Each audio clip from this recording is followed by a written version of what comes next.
OTB AM. With Gillette. Get into your flow with the new Gillette Labs Razor with exfoliating bar. Michael van Gerwen is on a 9-darter in the world final and just misses double 12. Over to you, Michael Smith. One man misses, does the other man get? I have never seen the like. Come on, Spolly boy! Yes, double 12! That is the most amazing 11 yards you will ever see in your life. I can't speak! I can't speak! Absolutely unbelievable. So apparently that's good. Come on. Well, I'd explain what was going on. So a 9-dart leg is obviously the pinnacle of darts. To do it in the World Championship is the pinnacle. To do it on TV, to do it in the World Final. Was that edited? Was there something missing in between? No, that this is absolute live footage. So what happened is Van Gerwen nearly hits the 9-darter himself. So he hits a 180, followed by Michael Smith's 180. Then they both hit maximums again. So then they're left with their last dart each, and Van Gerwen goes up and hits all bar the last dart, the double 12, just misses. And if he gets it first... He gets it first, Michael Smith doesn't have the opportunity to hit his 9-darter because he's won the leg. Is that not a bit unfair? So whoever gets to go first wins? You have it's like tennis, so you have almost a serve. Right. So you have if you have the throw in a leg, it means you throw first. It's a marginal advantage. So you're expected to Seems win. like a big advantage. It's a fairly big advantage. It can be, but then Smith steps up and nails it, and the crowd clearly, as you heard there after each dart, go absolutely wild. Probably the greatest sporting event I've ever seen. That leg of darts. It's certainly the greatest leg of darts there's ever been. That's huge. Like Shane said, this pre-match. Sorry, I had to stand up. Say it live. I had to go for a walk last night at 11:30, 12 by myself. There's a rare sporting moment where I have to go for a walk at night and just gather my thoughts and literally just think about what's just happened. That was one of them. And why was it so impressive? It's in a world final. I think Adrian Lewis 2011 was the last player to hit a 9-darter in a world final. Smith had never won a world championship before. He's lost 2 finals. You don't want him to turn out like the Jimmy White of darts that never wins a world championship. And he beats Michael van Gerwen, who is in supreme form. Washed aside the opposition in the quarters and semis. Looked like, for all intents and purposes, the man to beat. And yet Michael Smith goes and wins his first PDC world championship title. And that 9-dart leg, you won't ever see. I described it earlier, lads, as like hitting in the Masters in Augusta, 2 golfers level with, say, 3 holes to go. Say on the 17th hole, the first golfer steps up, hits a hole in one in a par 3, crowd goes wild. Second golfer steps up on the tee, pressure, hole in one, or maybe it's like the first golfer just missing the hole in one. But the point stands. It's sport at its finest pinnacle. It's not hole in one though. I mean, we shouldn't be. I don't think. It's funny how you feel the need to compare these things. Oh no, but I'm just trying to for non-darts fans to contextualise it. Contextualise it a little bit. It's not quite the hole in one though. Like, I don't know how else to describe it. Some people maybe say it's a 147 followed by a 147 in 2 successive frames of snooker. Just a high-end good stuff that people are good at doing good. Ridiculous. For people who don't read good, it's the people who do read good. Yeah. And so they had to make a change on commentary. Oh, Wayne Mardle, as one of the people you'll have heard in commentary there, completely loses his voice. He goes, I can't speak. Can't speak. Has to be literally taken out of the commentary box because he physically can't speak. I mean, and then, speaking of not being able to speak. Why do they not do 9-darts more often? Well, that was the first 9-darter of this World Championship, which shows how difficult it is. So 9-darts is like, it's not all in one go. You get your 3. So obviously you get your 3 darts. The other player goes. You get your 3 darts. So it's a 180, or a 177. Sometimes you go down for treble 19 instead of a treble 20, but you still get the finish on the last 3 darts. And usually then it's a treble 20, double 12 to finish the. So it's just 9 perfect darts. Right. Speaking of people who don't have a voice, December 15th on this show with the 2 of you fine gentlemen, I was asked, text, you read out, Ger, who does Shane think will win the World Championship? Oh, right, he's what we're doing now. Michael Smith had never won a World Championship. He wasn't. What price was he? I think he was maybe 7-1 at the start of the tournament. Yeah. But let's just play this clip. I don't have a voice in this clip because this was the day I just been out all night, just before I lost my voice. But here's how I predicted the World Championship would go. I'd say to answer the question, I think Michael Smith is going to win. He won the World Grand Slam. I forgot there was a question there. Yeah, there was a question. Sorry, Mark. There you go. Michael Smith called it, nailed it, hopefully you put a few quid on if you heard me say that, but I didn't, unfortunately. But yeah, Michael Smith, what a moment. Darts is coming home was the chant at Ali Pally last night. Sorry, the greatest sports event you've ever seen in your life? In terms of most skilled, because it wouldn't have been that great if it had just been Michael Smith hitting the 9-darter. It was the context of Van Gerwen nearly hitting it before. Okay. It was the perfection of the whole thing. Okay. And because it was a final as We well. have just witnessed Messi winning, the World Cup. Like, just recently enough. Yeah, let's not compare them. Whatever about your reasons about you just said you did. You were like, this is the greatest thing I've ever seen in my entire life. Maybe it's a better Yeah, reason. but it's the greatest thing that can happen in that sport, isn't it? 100%. Yeah. It's the greatest match in darts history. What made it for me was it was the fans and the commentary, but it was like the boom, ow, boom, ow. It was ASMR, incredible. auto sensory meridian response. Remember, we spoke about this before Christmas. Yeah. It was one of those where the dart hits the board and the crowd go wild. And in this instance, my autoerotic asphyxiation is correct for you. I can see in your body language how much you want to move on. Well, but I it's was just- watching the Arsenal game, minding my own business, and then this popped up everywhere on social. I was like, better watch this. Okay. And I watched like 4 times in the space of 5 minutes. I was actually sitting there, sorry, Phil Egan, and I was thinking of you, Ger, last night, right? Phil Egan texted me last night, one of our own, great darts man as well, and he says, if you don't like darts after tonight, then you can't be saved. So I didn't see it. well, that's the thing. Do you know? First of all, you should have been watching, and I feel sorry for anyone who wasn't watching last night. There were a lot of people who maybe just tuned in last night because it was the final and haven't watched any of the PDC before last night, and are now in love with the sport. But it was only 1/3 of your watching last night, wasn't it? Oh, I had we've a photo Look there at of this. that was my setup in the apartment last night. So with the darts. Where are you getting the room? Of course, I've subscribed to all of those channels. United, Bournemouth, Arsenal, Newcastle. I couldn't pick one, so I managed to get all 3 up on the. It was one of those. Okay, come on. Okay. Shifty Lad says, brilliant skill, amazing stuff, but the ultimate finish is on the bull for the 9-darter. Well, yeah, that's Is that not just being fancy? it's been fancy. Yeah, it's still a 9-darter. Lads, United can't. Can they? Asks Brian Dillon. As Ger would say, it's the hope that kills you. I mean, you guys are excited about the darts, fair enough. I'm very excited about Evan Ferguson. Hard not to be at the minute. I thought you were going to talk about United. The first clip that, we can, I mean, I'm surrounded, as I say, usually, clowns to the left of me, jokers to the right, or other way around. We'll get to Manchester United, don't worry, we will. But, like, this is legit excitement. And then Brighton bring on another Irish kid who's like an attacking, hard-running, nifty feet midfielder. It's like, come on. It's not Evan Ferguson's time yet, is it? Is it? It looks like it. I think it is. Like, He's got the stature, 6'2", strong, always in the right position, holds the ball up well. put him in the team and scores in a game where they're getting hammered, and then start the next week. Yeah. Like the next game, start, and then be like perfect for the team. Could he finish in double figures for the season in the Premier League? Oh, I don't know. I mean, He's got 2 in 2 games. He must have been spurred on by the Gillette Labs performance rankings yesterday. I think so. His inclusion. Yeah. Because we promoted him to green. We And did. it was going to be an amber, And but rightly so, I think. it was when he was interviewed last night afterwards, it was, well, your goal at the weekend was a consolation, but today it really mattered. I was thinking, geez, an established footballer would be a bit annoyed by the tone of that questioning, but he responded so well. He'd be like, yeah, it's brilliant to actually contribute to a win. Like an old head and the shoulders, just turned 18, really. It's very exciting.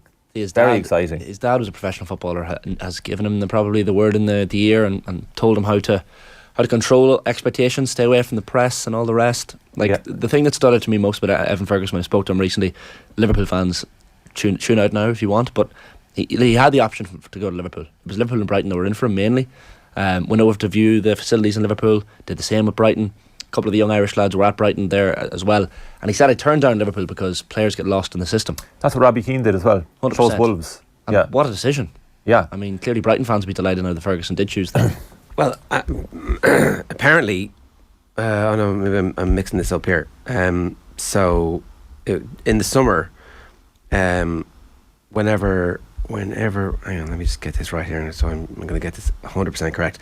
So, Ferguson, obviously, very impressive character, but the subs last night, Alexis McAllister came on after 62 minutes. After 79 minutes, it was 4 other subs, 3 other subs, Lallana, Lamptey, and Andrew Moran came off the bench after 79 minutes. Andrew Moran apparently had the opportunity to sign either for United or Liverpool, and ended up signing the full professional contract with Brighton. Again, probably the same thing. He felt like there was going to be an opportunity for him. When he signed, Graham Potter, who was the manager at the time, said, he's going to be involved at some point this year with the first team. And lo and behold, it's not even Graham Potter, but he's off the bench last night. Now, I mean, the game had got away from Everton, and so it was probably safe enough to be bringing him on. But, Alexis McAllister come on off the bench. He's on the same bench as him. World Cup winner, yeah. That's not bad. No, it's not. This is legitimately exciting about the quality of players coming through, and it'd be good to track this through. The one thing that strikes me about Evan Ferguson is the size and body shape.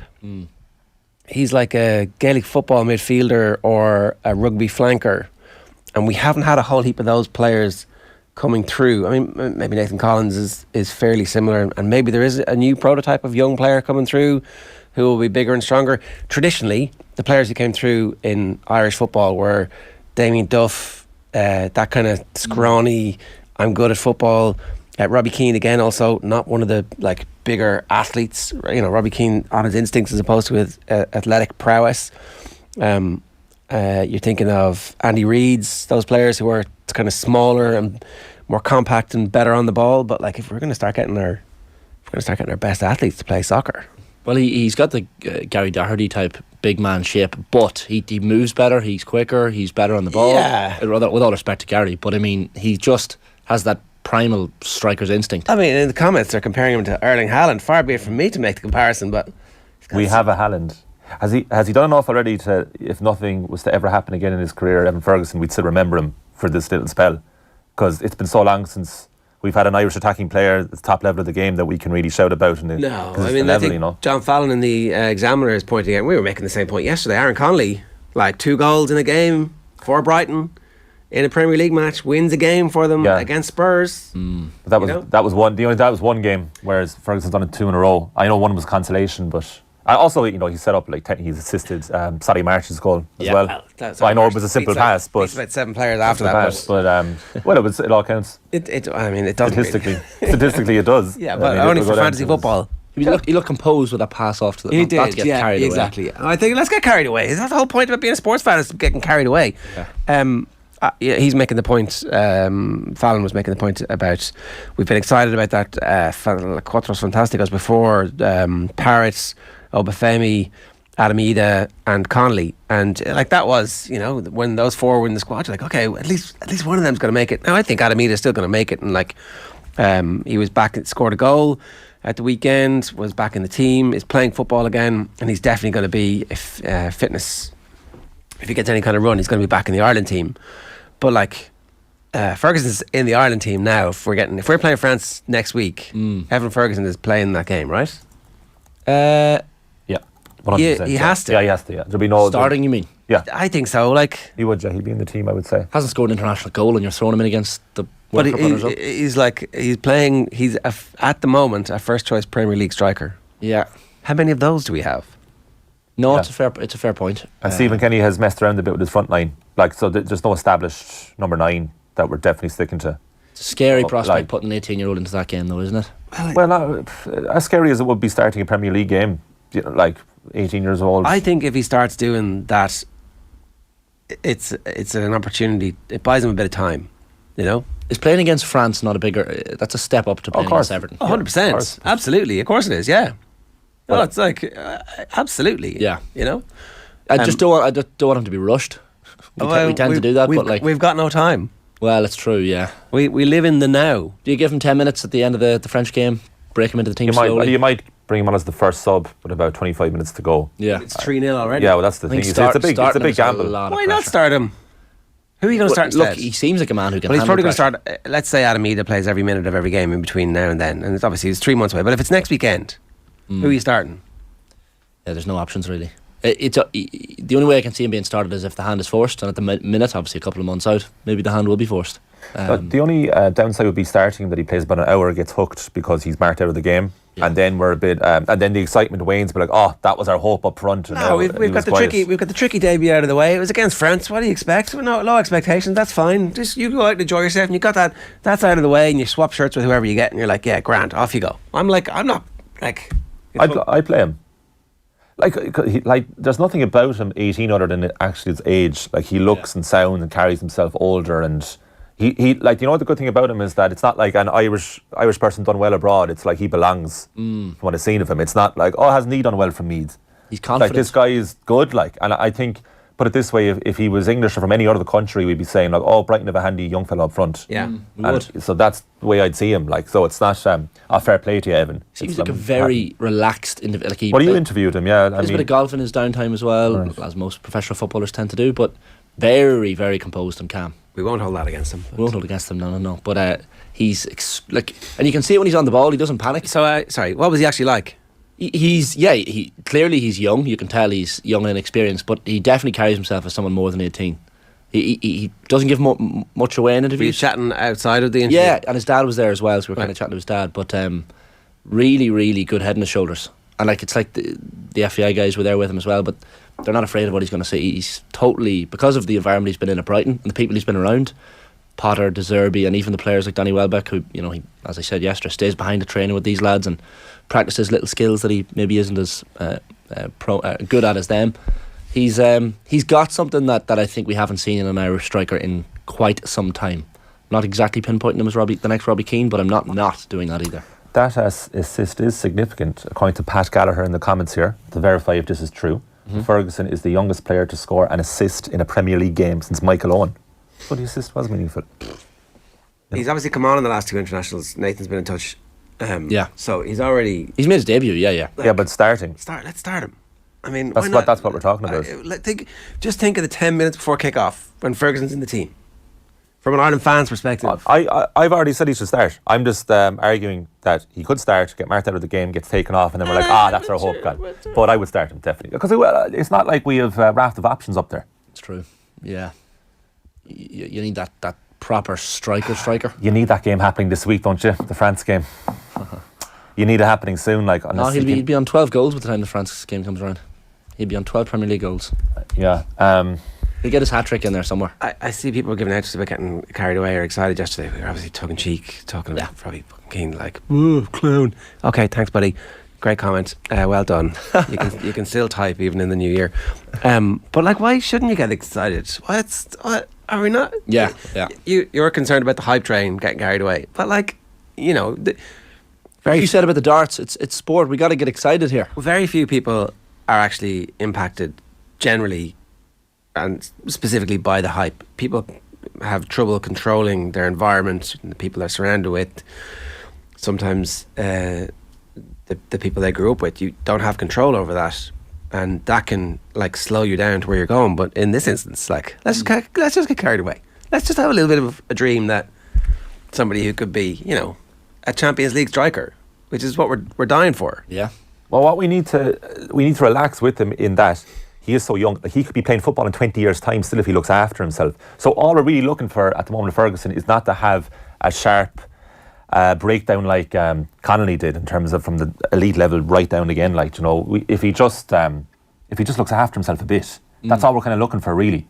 So if he stays thereabouts for the next 3 or 4 years, that would be good progress for Ferguson from an Irish perspective. If he just hangs in there, because he's so young. Yeah. He's 15 to 20 years ahead of him. We just don't want to chop off like Connolly. And Connolly, as I said yesterday, Connolly can still come back, and like that could be a duo up front for Ireland. What were you saying? Ferguson, Connolly. Yeah. You were talking earlier about the comparisons between his debut for Bowes and his goal last night. So Frank Lampard and Evan Ferguson aligned. Oh yeah. Ferguson scored for Bowes against Chelsea in Lampard's first game in charge of his beloved Chelsea. And did he score or did he just play? He scored. Did he, as a 15-year-old? Did he? Yeah, he came. It was a pre-season game. I didn't know he scored. Right. Wow. And he scored in what could be Frank Lampard's last game in charge of Everton. Who knows what's going to happen today? As you were saying before the show, like, it could be 10:15 a.m. we get an announcement here. I wonder, is Lampard aware of the link? I wonder if has someone pulled him aside. Do you remember went to Dublin for a friendly like 4 years ago? Do you remember that lad? I'd say he remembers the game, alright. It was his first game in charge. I'd say someone told him and he was like, oh really? Okay, yeah. He doesn't care right now, to be fair, because there were flares being thrown at the pitch last night and boos from the Everton faithful. So he has other things on his mind, Frank Lampard. Yeah, the one thing that might save him is the 1-1 at Man City.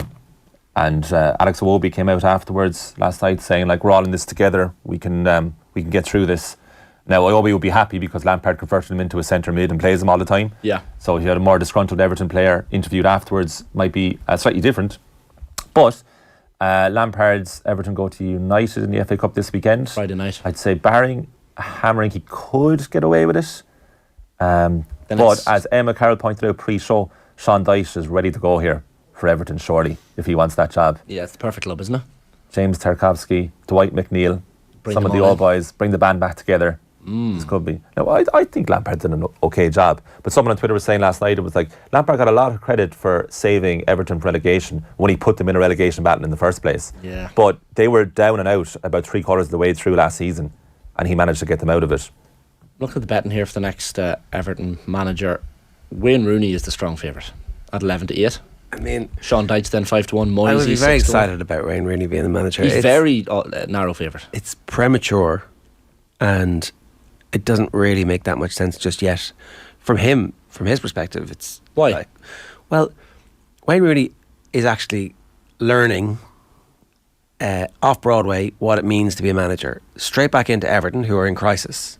Take a club over. He'll have his pick of jobs in the future, right?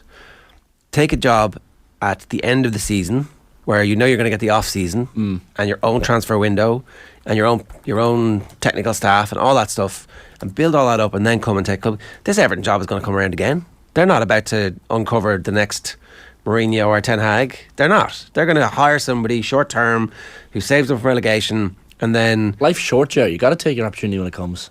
I mean, You know? Wayne Rooney's a young man. He is, but you never know. Wayne what's Rooney's around the younger corner. than Ronaldo, isn't he? You know, you just never know what's going to happen. You never know, in 2, 3, 4 years what he'll be at. I think when the Everton job comes up for someone like Wayne Rooney with the Everton links that He's he has. 37. Yeah, I know, but like, why not take it now? They're at a fairly bleak place. So I mean, the only way is up. Like Rooney might decide, well, this is actually a really good time to take this team over. I see some good bright sparks in that squad. Maybe they're just not playing for Lampard at the minute. I know, sure. I don't know if he does see that many bright sparks in the squad at the moment. Look, I just think that take it over at the start of the year, at the start of the season, when you've got the opportunity to come in and completely shape things. You've got a mad transfer rush now in the next 3 weeks to try and get players in who are going to be your style of players. I think Wayne Rooney has potential to be an excellent manager. The job he did at Derby was excellent, but it's short term, and like the job that Frank Lampard did at Derby wasn't bad. It wasn't great, but it wasn't bad. And so, I just think that it's too soon, and like the track record of managers who are fast tracked on the basis of their playing reputation isn't great. We've already seen it this season. Yeah, fair, but like, I mean, I don't think age gets in the way of it. Like, his job, he'd be given a little bit of leeway this season. The simple job will be keep them in the Premier League. Now, at the minute, they're 16th, point above the drop zone. Doesn't look great, but if he just keeps them in the Premier League this season, gets the summer to bolster the squad, and then start again next season, I think it's quite a good time to take over. This is, of course, if Lampard gets the boot, which he may well. Mikel Arteta's cracking under pressure, and we're only in early January. He's another Klopp, isn't he? With the excuses after the match. 2 penalties he said they had to have when he was asked by Jess Kelly afterwards last night. Concerning thing for Arsenal is they made one sawball game, a straight swap at right back. Tommy Aswan for Ben White. They had no options really up front. Emile Smith-Rowe was unavailable to bring on. Reece Nelson as well. And so they were kind of like, they were a bit struggling at the end. They're kind of struggling to create chances. Odegaard kind of ran out of ideas. And that's the one thing with Arsenal, like, it's still so much to go in the season. We're only halfway through, not even halfway through. They looked the more likely marginally, like they had chances, but it was just one of those nil-nil games that Newcastle seemed to... It got very ratty at the end between Howe and Arteta. I mean, it was, love to see it. A rake of yellows. Arteta's comments that you mentioned, scandalous, he called the 2 penalty calls. I don't think they were scandalous. Yeah. I don't think there's many Arsenal fans watching this morning or listening this morning that would say... I don't understand the rules anymore. I really don't understand the rules. I thought I did, but like, so for a while they were giving all those penalties with the hand. Once the hand comes up, they were giving all those penalties, and then they stopped. I mean, they shouldn't give them, I don't think, but they were giving them for ages, right? He turned around and had his hands fully behind his back. No, the one. The other one. Yeah, sorry, the other one. Yeah, the second one, and like that, I've seen that given a lot. Yeah, recently. Gary Neville in commentary was saying if I was a defender and that was given against me, I wouldn't be happy. His argument is, where do you want to put your hand? I was always thinking, where do you want to put your hand? But at the same time, if his arm isn't there, the ball's going to go. Yeah. So, give it. Okay, just very briefly, have you seen that Chelsea are not finished with their spending splurge, and now they're going to try and hijack the deal for Mudryk, From Arsenal's noses. which would be like if you're Arteta, and Oh, that's why Arteta was so ratty last night. Maybe this is happening behind the scenes. perhaps it might be connected. Supercan 354 says, to be fair, Shane, the only way isn't up for Wayne Rooney. He could actually get them relegated. Yeah, but of course he has. Yeah, he has the benefit of saying, "Well, Jesus, Frank's fault." Well, not really. No, I know, but look, either way, it's a pressure. It is a pressure job. But any Premier League job, like what job do you want him to take? Everton is the perfect ready-made. He knows the club already. He knows the people there. Yeah, or take a team up from the Championship and get an extra season. You know, like I think Wayne Rooney's going to have his pick of jobs if he just waits, and let's see how well he does in Washington. I don't know if anybody's paying that much attention to the MLS. Don't think so. The goal was disallowed for Bowes. He assisted, I think. Michael O'Connell says he didn't score. He almost scored. Okay. So Okay. apology played. accepted there, Colin. Jesus. Correction, but he still played a significant part in the game, which is my point for the tie-in for Frank Lampard. No, that's fair enough. Right, OTB AM is brought to you live each morning by Gillette Labs for an effortless finish today. Here's what's coming up between now and 10 o'clock this morning. Mike Carlson standing by. We're going to get to him in just a moment. Keith Wood is going to join us at 8:15. Glen Durrant at 8:35. Talking about the darts, we'll have an update from John Duggan for the first time this year. Jess Kelly is going to join us at 9:15, and we're playing you with Mount Rushmore, Antrim's Mount Rushmore. There was live Premier League coverage on Off the Ball and News Talk last night as well. Now, a reminder, Braeburn Coffee is the official coffee partner of OTB. Here's my cup. Start the new year off with a delicious Braeburn oat milk coffee. January never tasted as good. It's available at Apple Green locations nationwide. Now, we are switching our attention to the NFL. I'm delighted to say Mike Carlson is with us. Mike, good morning to you. How are you? Good morning, Ger. I'm okay. Did you say Wayne Rooney's going to become the coach of Washington? Yeah, is he not already? the Commanders. Yeah. Yeah. I mean, he's in town. He's available. You know, why not? Well, I think he might at least know what the playoff ramifications are if they get beaten at the weekend. You know. They're already gone, which is more than Ron Rivera appeared to know. Although I think he might have been trying to be ironically smart with the reporter. Who knows? Yeah, it's hard to tell. Obviously, the big story in the NFL at the moment is the health of Damar Hamlin. There hasn't been that much of an update really in the last 24 hours. They've confirmed there's been a cardiac arrest, that his condition is critical but stable, but there's been no update. No, one of his relatives came out and basically said, that it was. I think the only question now is whether or not there was brain damage in the time that his heart had stopped pumping. Don't think his life is in danger at this stage. But the question will be how much oxygen the brain lost over that time, and obviously that's a critical one. But I think they'll probably just leave him until they know that his vitals are so secure. There's no danger in waking him up. What have you made of the coverage? Is it a spat between ESPN and the NFL about whether or not the NFL were going to ask the players to go back out? That seems like a little bit of a sideshow to me. It's almost like the mass industrial complex of reporters on the NFL need to talk about something, and a row between the broadcaster and the organisation, or does it speak to something more important? I think that there's a little bit of importance, because it was Troy Vincent, who's an executive vice president of the NFL and used to be a player, who came out and said we never considered restarting the game, and obviously up until the point they made the decision to first postpone and then cancel the game, they were considering it. By definition, until you make a decision not to, you're considering it. And the ESPN people have a ex-NFL referee in their studio, and he was in contact with the lead. And I'm sure somebody somewhere along the line, somebody on site, thought that once the field was clear, as usually happens with injuries, even serious ones, that the game would restart, and someone told the teams to do that. Troy Vincent was blaming. He said, well, it might have been the players or the coaches. They don't do that on their own. And you're right in the sense that it's not really an issue. Just say, yeah, well, it became obvious to us that, that this situation was having such an effect on both teams, players and coaches, that we couldn't continue it. And so we dropped the plans then. And nobody would say, oh, that was the wrong thing to do, or you should have done it 5 minutes earlier or 10 minutes earlier or whatever. But the NFL is so defensive in these situations. that they want to try to head off any criticism, and I think that's pretty much what the problem is. And frankly, there hasn't been they haven't had any experience with this. The only player who's ever died on a field was 1971. It was Chuck Hughes. I remember this, and he just collapsed on the field, no hit, nothing like that. It turned out that he had arteriosclerosis. His arteries were blocked, and he'd been complaining about this and gone to the hospital the week before, and they said there's nothing wrong with you, and he simply wasn't getting any blood. So I don't think there's a playbook here, but certainly with the players behaving the way they were, that stopping the game was the right decision, and it puts them in a bit of a bind now as to what happens with the last week of the season. What are the potential outcomes? Do they just declare the game a tie and move on? Is that possible? Something like that, yeah, or just a non-game. No result. I can't see them adding another week to this, just to play this one game. Because that would kind of throw everything else into chaos in terms of their playoff schedules and indeed the Super Bowl schedule. But the effect it has now is that if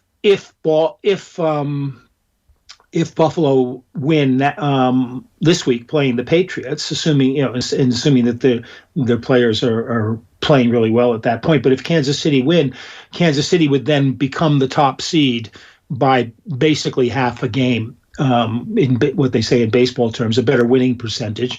The Bengals appear to be locked into the third seed as a result of not playing.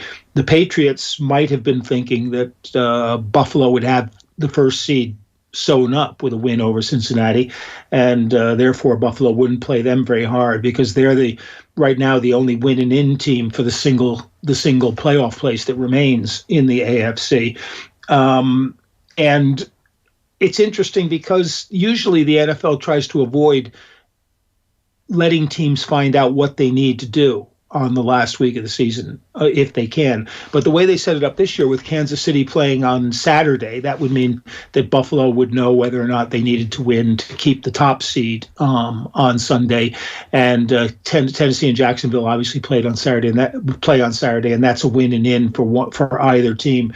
And it's a bit, Las Vegas, not Las Vegas, but Seattle will, if they win, that will take Detroit out of playoff contention in the last game of the weekend against Green Bay. If Seattle lose, then the winner of that game would go in. But yeah, I'm not sure exactly how they would remedy this in any way. And it's such a freak occurrence in this kind of a game. And yeah, I remember as well in '98 Chris Pronger of the Chicago Blackhawks NHL team. This is 25 years ago now. Playoff game against Detroit, and Dmitry Mironov, as hockey players do, he left the guy that he was holding and punching on and stuff, and sort of slid out toward Dmitry Mironov, who was coming in to take a shot. And Mironov took a hard slap shot, and Pronger, being a hockey player, not a football player, soccer player, stood in front of the shot and let it hit him in the chest, and it hit him in the chest, and exactly the same thing happened. He took about 2 strides and then collapsed, and his heart had stopped beating.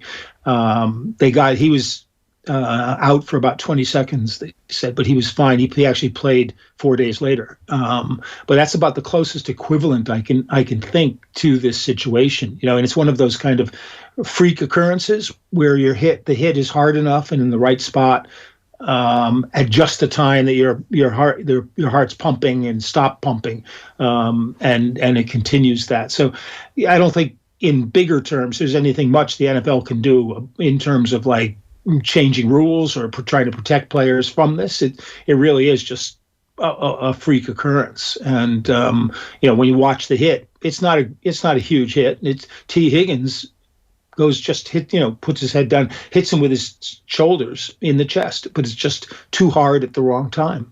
Yeah, it's like obviously horrific for the Bills and for his family and for anybody who's ever met him, and it's completely overshadowed what was bubbling to a conclusion, which is all of the big guns that the NFL would want to be involved in the first weekend of the playoffs were going to be there. We had Tom Brady in. It looks like we have Aaron Rodgers in, and his team are surging.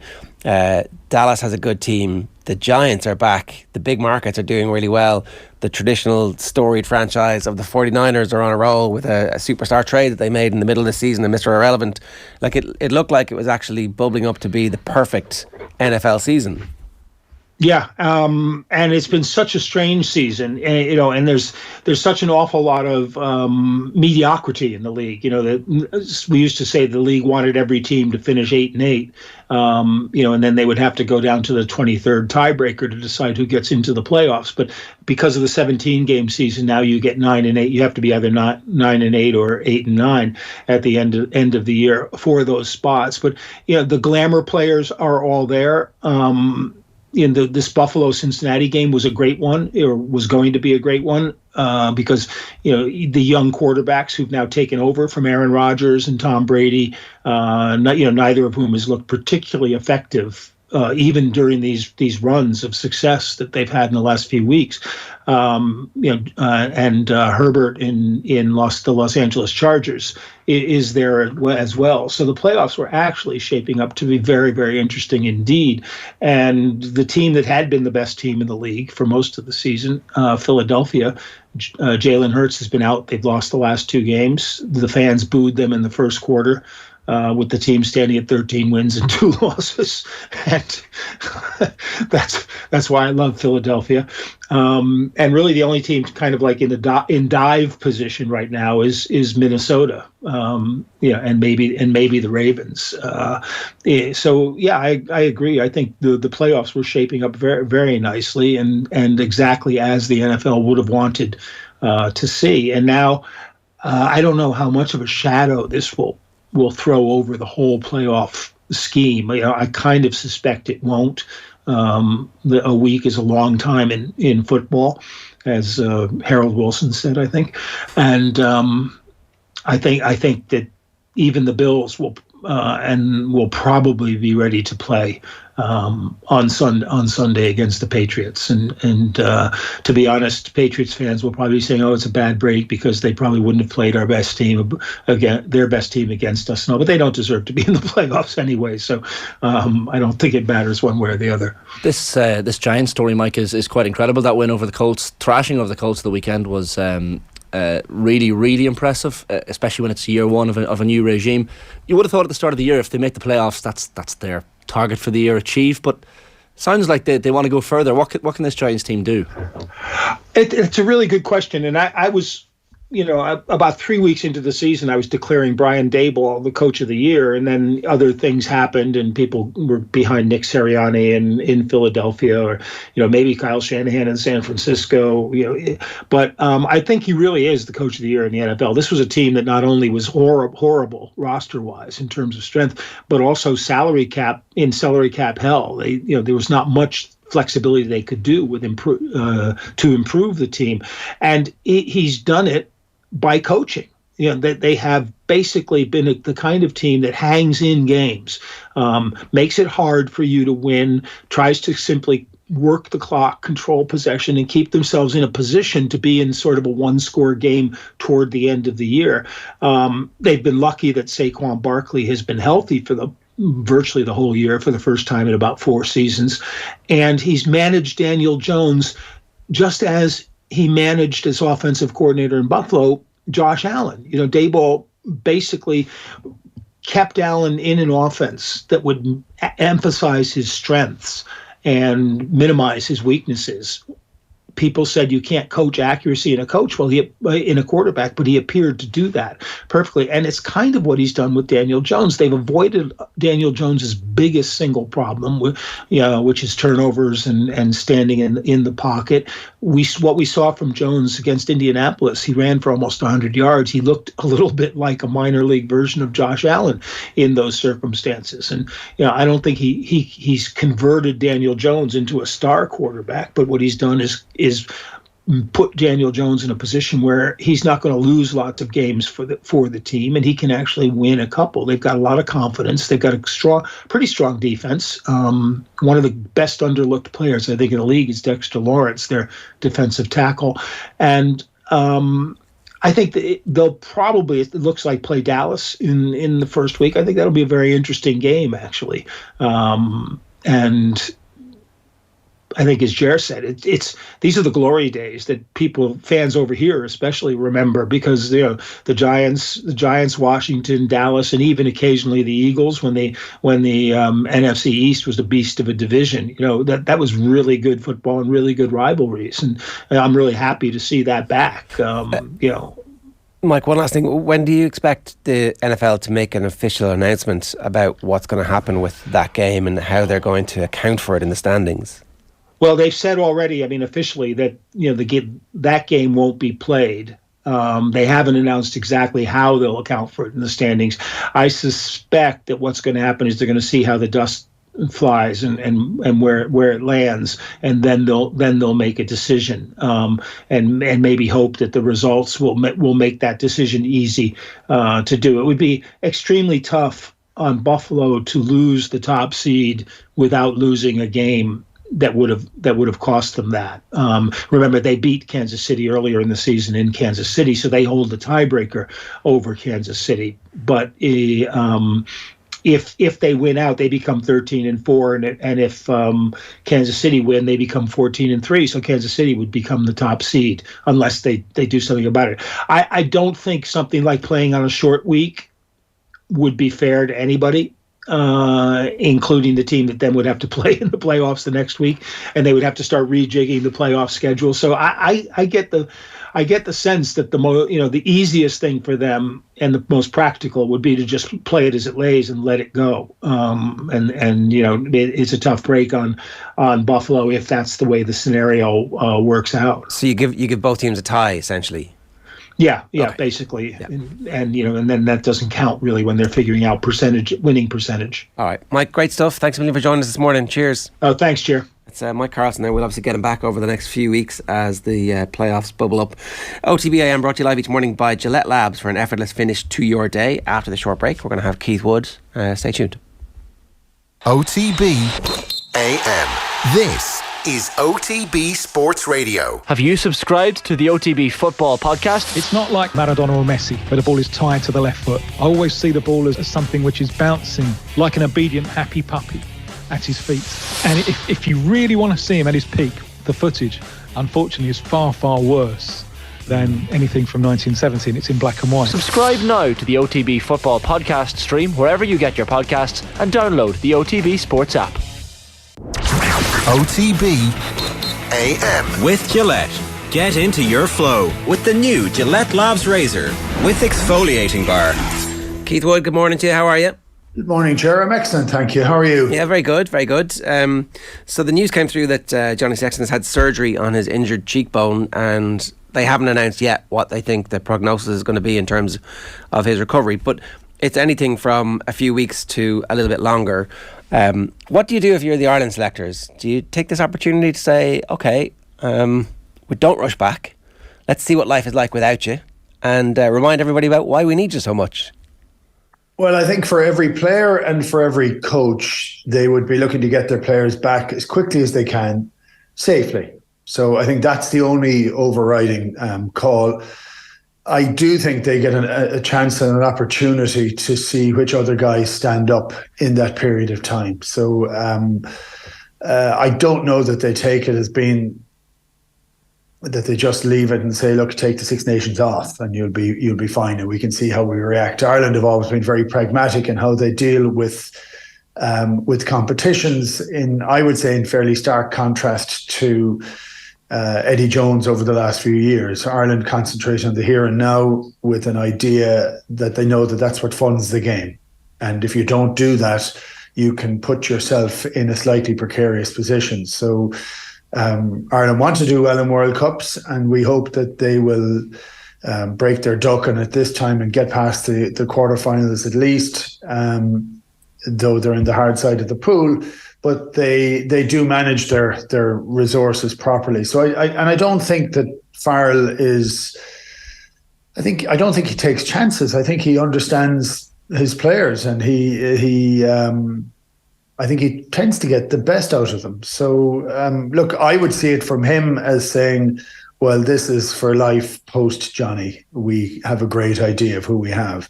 But I wrote down the names of the out halves that we have, and I don't know that we've ever had as many players that you can say could play international rugby. Now, that doesn't mean that they're Johnny Sexton, but there's a lot more in the depth chart than there has been for a long, long time.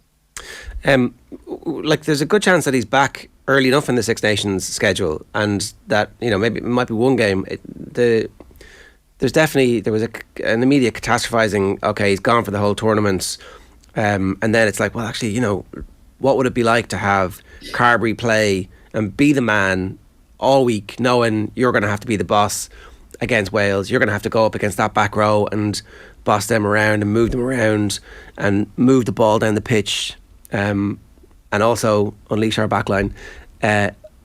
So it's a tricky enough scenario to manage, right? Because if Sexton's coming back for the second game or the third game, then you know you're really only keeping the jersey warm. Yeah. But I think things can change pretty radically if you get a good chance and play very well. And then it can be the situation after a couple of weeks that you're still playing and Johnny's on the bench, because that's where the future lies. And also that's where possible injury could leave us in the World Cup. And that could be the right discussion to be having had at that stage. I mean, it's funny, I was thinking about this yesterday when we were looking at the different players at 10. Carberry's played well for Ireland at 10. Every time he's been called on, he probably plays better for Ireland than he does for Munster. I think he fits into the system a bit easier than than with the Munster setup and with better players around him, which he has in Ireland. So I don't have any fear in terms of Carberry in terms of that at all. I have been intrigued by watching some of the other players be put under pressure and shine under that pressure. Some of the hype around Jack Crowley it's premature. I think he's played pretty well, but having him as the second coming of Christ seems to be a little bit aggressive. I think he's getting into the idea of managing big pressure games. I still don't think he is. I don't think he's there yet as a 10, but I actually think Roundtree's done an incredibly good job with him by putting him into 12, because he gets to play and be a little bit more robust and get stuck in a little bit, understand the pressure that these games are and the pace of these games, which are radically different from anything else he would have played before. So I think he's getting there. Then you get Ben Healy, who he played his best game for Munster against South Africa and then wasn't picked again afterwards. Then he comes on and plays at the weekend. And what struck me with him was that he was taking the ball to the line, that his passing was phenomenal and like really phenomenal. And of course we know he's a boot that can kick the ball anywhere. So I just think it's interesting watching how they do it. And then just to touch on one more, Ross Byrne, who is often neglected by us on this show, he then plays every game that he has to play this year and seems to have matured a lot more and is playing in a system that is protecting Johnny Sexton in Leinster, and he plays in the same system. He is not to Johnny's standard, but he has played an awful lot better this season, I think, in general play. His goal kicking is the best in the country. What's your order of preference, Keith? If you're Andy Farrell talking about your 10 depth chart after Johnny, what order is your list in? Yeah, it's hard because without going onto some level of partisan grounds, I think if you look at what Farrell has looked at over the autumn, his natural view on it, he was really interested in Kieran Frawley, but Frawley hasn't played. So that kind of knocks him back a little bit. I think he sees Joey as his number 2.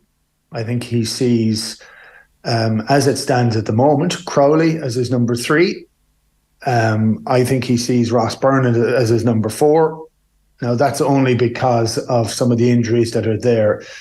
I'd still like to see Ben Healy get a chance further up the line, because there's a whole variety of reasons behind that, but we can discuss that in a minute.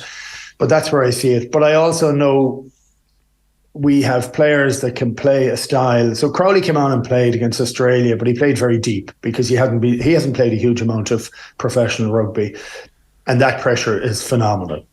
And that's not natural for him. And ultimately, we want him to get closer to the gain line, because that's where he's at his most cutting. And I think he is one of the players that can do that. But he can fit into an Irish system, I think, after a period of time. But he would be very new in that system. So I think when you look at it at different times, those 3 players are the ones after Johnny.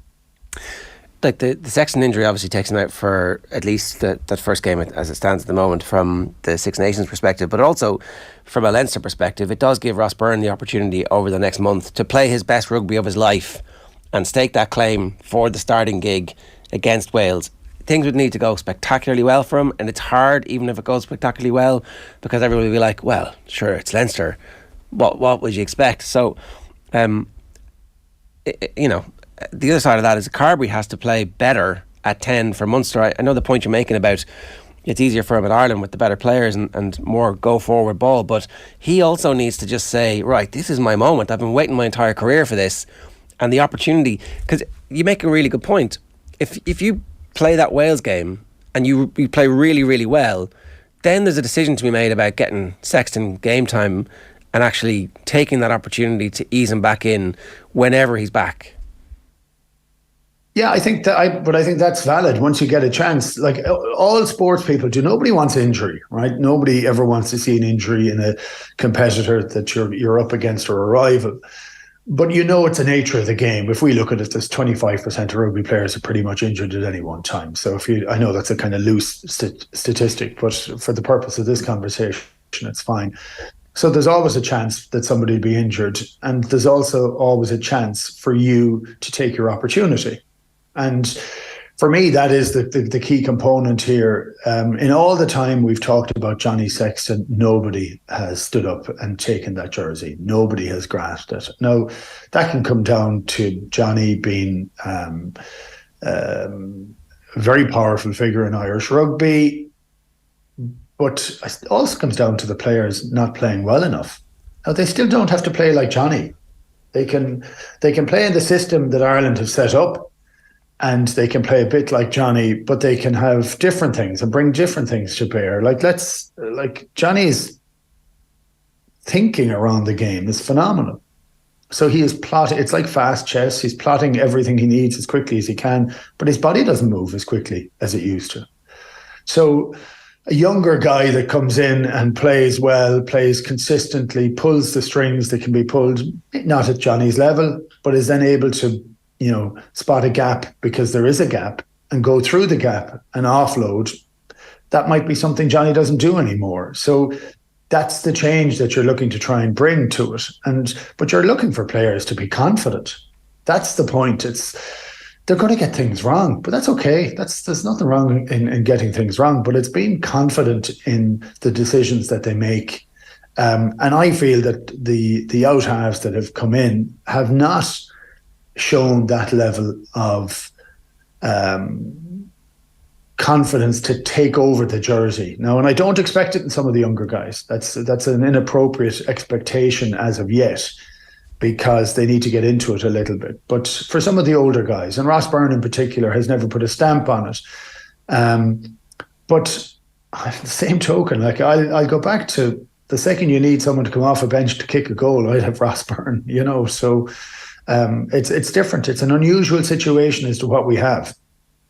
Where do you stand? You mentioned Ben Healy a moment ago, Keith, and the Scotland links aren't going to go away anytime soon, and he is down the pecking order at Munster. So where do you stand on Healy at the moment? Yeah, I don't know where he is in the pecking order of Munster, because we were, Munster were in Ulster on a incredibly difficult away fixture on a must-win game. Totally blocked out of 40 minutes of rugby. they started to build a sense of resurgence in that team when Healy came on. So that's something that's really interesting. And I have to say, he looks, don't know him, met him once or twice, but I don't know him at all. But he looks very, very confident in his own capabilities. And sometimes that's required for your 10. You want your 10 to be a bit cocky or know what he's able to go and do and then go and do it. I thought the team changed when he went on the field because, as I said, I think Roundtree's done well with Crowley by playing him at 12 a lot of the time because he hasn't played a huge amount of rugby. So suddenly you had two playmakers. I could see Munster having 3 playmakers. I could see them playing with both of those at 10 and 12 and Carberry at 15 at one stage, which would be quite a departure from Munster's play of the last few years. But I thought Healy's passing, there was a risk to it because he was passing in over the top, but the quality of the passing, mitigated against the risk. And I thought he looked strong, sharp. I thought Crowley upped his game in the period of time without that extra pressure playing at 10. And I thought they looked like a fairly potent pairing to have in there, and they got the win. I mean, that was the important element for it. It wasn't that pretty, but they eked out a win, something that was incredibly important for Munster to get to. Let's tease out the Scotland thing, right? If you're Cooney, I totally understand. Whatever you do at the moment doesn't seem to be good enough to get you in the Ireland selection. Whatever's happened, you're at this stage of your career outside the tent, and you're definitely pissing in, right? But if you're Healy and you're cocky, flirting with Scotland, it's not whatever the thinking is, right? Unless it's just a pressure game with the IRFU to give him a proper contract and to leverage your way to a starting job somewhere. It doesn't speak to me of a player who's confident in their own ability to nail down the starting position at Munster and then subsequently Ireland. And I'm like, okay, well, if you want to go and play for Scotland, go and play for Scotland.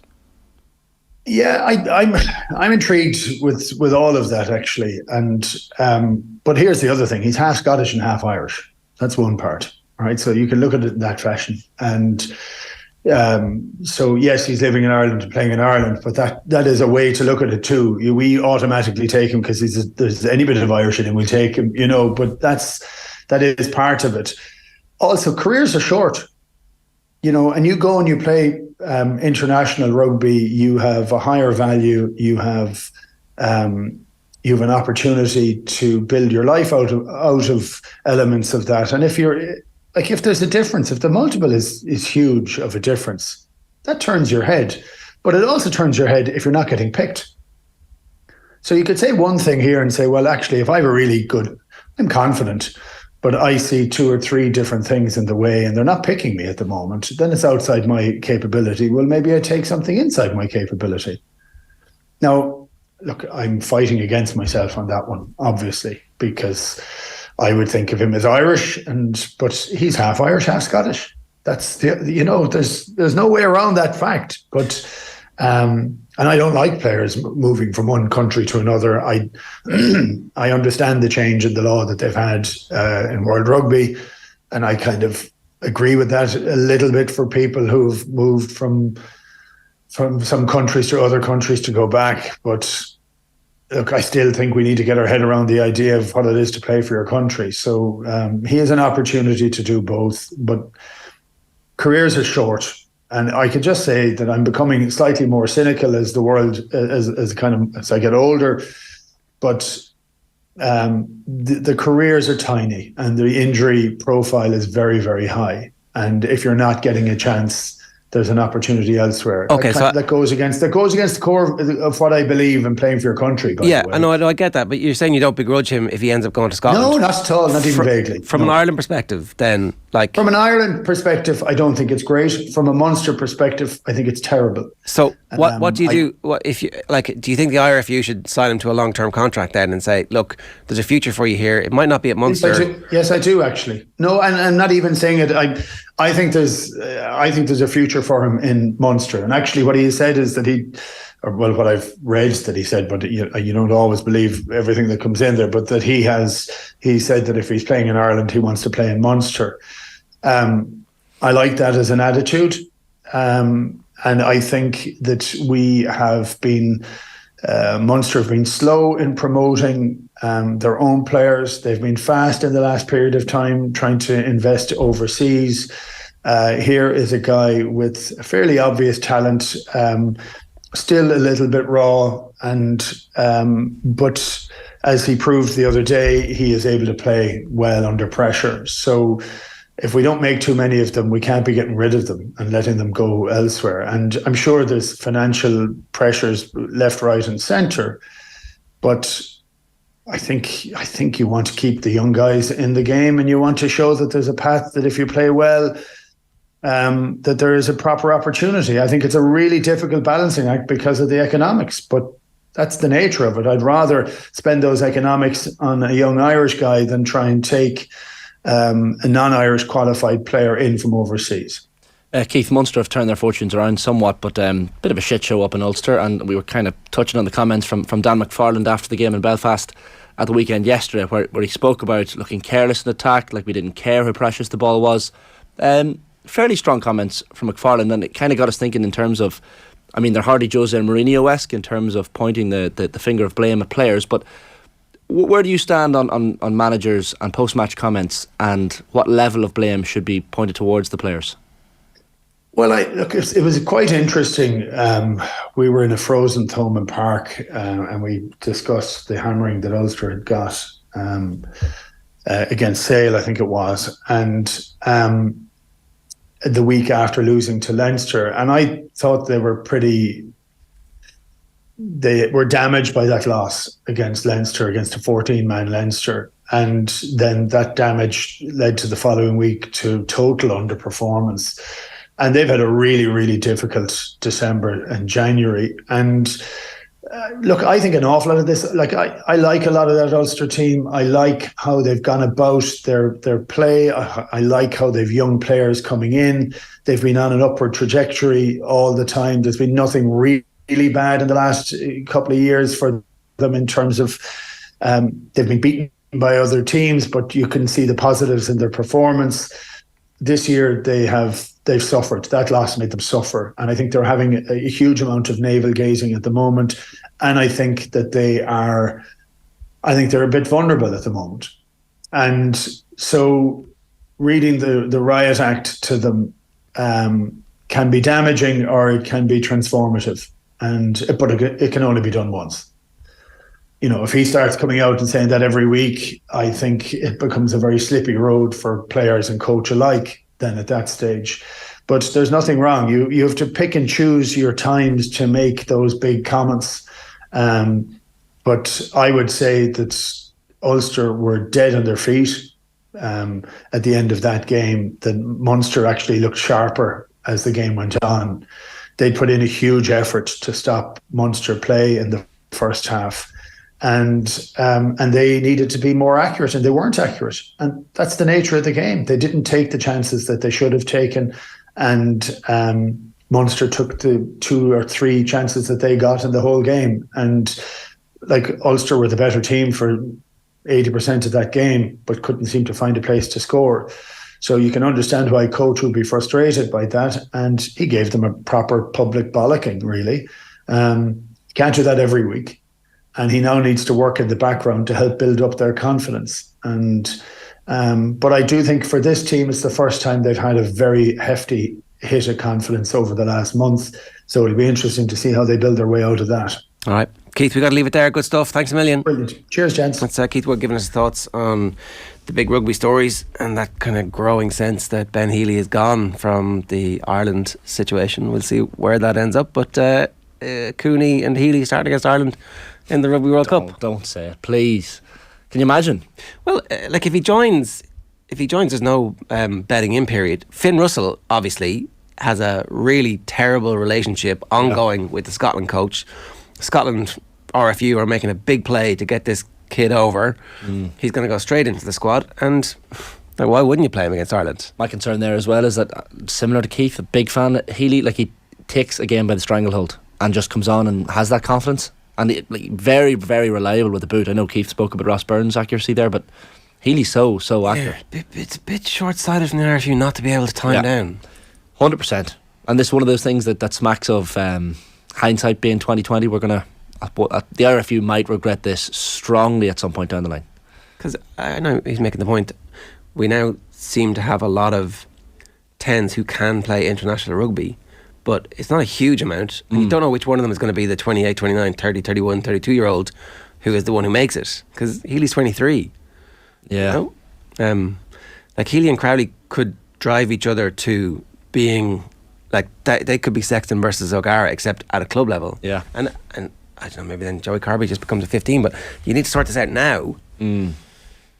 Terrifying prospect. Maybe give him like the lure of playing in a World Cup at 23, you know? Yeah, 100%. And it's international rugby. I know people have loyalty to certain countries, but if you're half and half. And at the same time, if you want to go and play international rugby for Scotland, go and play international rugby for Scotland. That's fine. Yeah. That's fine. That's your choice. And you got to respect that. You know, because you're choosing to do that than fight for your place with Ireland. That's like still the other choice that's being made here. Yeah. And as you say, age is on their side, so make the decision now. And look, scary prospect. Cooney and Healy against us in the World Cup. I don't like it. Let's stop talking about that for now. All right, what's next? We've got the darts, don't we? I think we've got a video beforehand, do we? Potentially. Or we're straight into the darts. Correct. Listen, I could talk about the darts all night long. Glen Durrant, good morning to you. How are things? Yeah, good morning to you both. How are you doing? Keeping well. 3-time BDO World Champion, of course, and PDC Premier League Champion as well.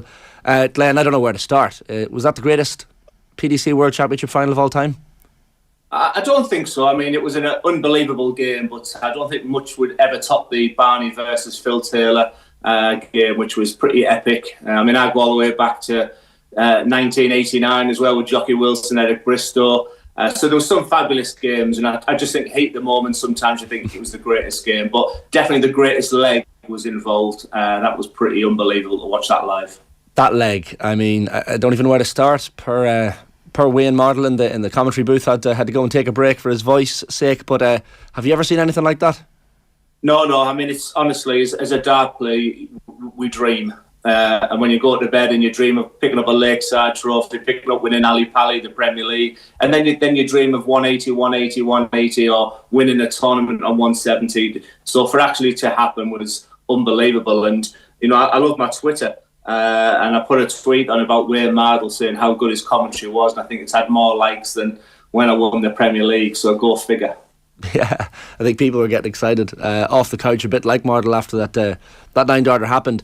It was the quality as well, Glenn, of the play, because there was one stage where Michael van Gerwen was averaging 121 and he won just one leg in that set, which kind of speaks volumes as to the quality that was on show. I think Michael van Gerwen was a little bit shocked actually, because he just was effortless throughout the tournament, and you know, people were writing off Michael Smith, and I think no one had really hit Michael van Gerwen back this past couple of weeks. So you know, after the first set I had my concerns, but then you know, that just all turned on that 9-darter leg where Michael could have won with a 144, and moments like that change games. But unbelievable. You know, to be sat at home watching it was pretty incredible, and just a wonderful final, and delighted for the bully boy. Remarkable, and I think I was getting carried away along with Stuart Pike and John Part. They were saying it was the best darts match they've ever seen. Of course, as you said, there's a bit of recency bias potentially in there, but there was one point, I think it was the 7th set, Glenn, when Smith had a 130 checkout back from 2-0 down, and that was to go 4-3 up. Felt like a turning point. A huge one. The 7th set as well, Van Gerwen had darts to win this set, and I said to my wife, I said, he looks drained now. And I just said he looks, and it's not often you say that about Van Gerwen because he plays, you know, to the final whistle. But he just, I think that 5th set and 7th set took an awful lot out of MVG, and from there, Michael Smith. You know, sometimes as a dart player, the only difficult thing after that is getting over that finishing line. And Michael Smith had a little bit of a wobble, but then his last 3 legs, you know, he dipped like Colin Jackson in the 110-metre hurdles. So it was great to see. I think at one point in that 4th set as well, there was 9 consecutive legs in favour of Michael Smith, which when you look at Michael van Gerwen's performance in the quarterfinal and semi-final and how dominant they were, you know, not giving his opponent a set in either game, that's quite remarkable. It speaks volumes as to the levels that Michael Smith reached. But that's an interesting statement as well. That nobody really, sometimes like in a boxing fight, if someone hits you with a left, you want to hit them with a right. And MVG all week was just jabbing his way to victory. And Michael Smith in that second, as early as the second set, just threw that first big bomb, and then all of a sudden MVG just, it was just a little bit too easy for him. And sometimes you need to be battle hardened, like Smith's been over the past 17 days, and go through areas where you don't think you're going to win the match. Against Martin Schindler, he was arguably very lucky to win that game, whereas MVG just cruised his way through, and when it came down to the battle at the end, he just wasn't up to the challenge. We were kind of speaking at the start of the show, Glenn, about that 9-darter and trying to compare it to other sports, and we've had the conversations in recent weeks. Sean Murphy, another man on Twitter, who points out the degree of difficulty. I see you shaking your head already, but 147, 9-darter, hole in one. Where do you stand on this whole debate? Yeah, I'm a 100 break snooker player myself. I grew up playing a game called billiards, and we have got so many world champions from the Teesside, Middlesbrough area. So it was our sport. So obviously the transition from billiards to snooker. So I did knock in a couple of centuries in my time.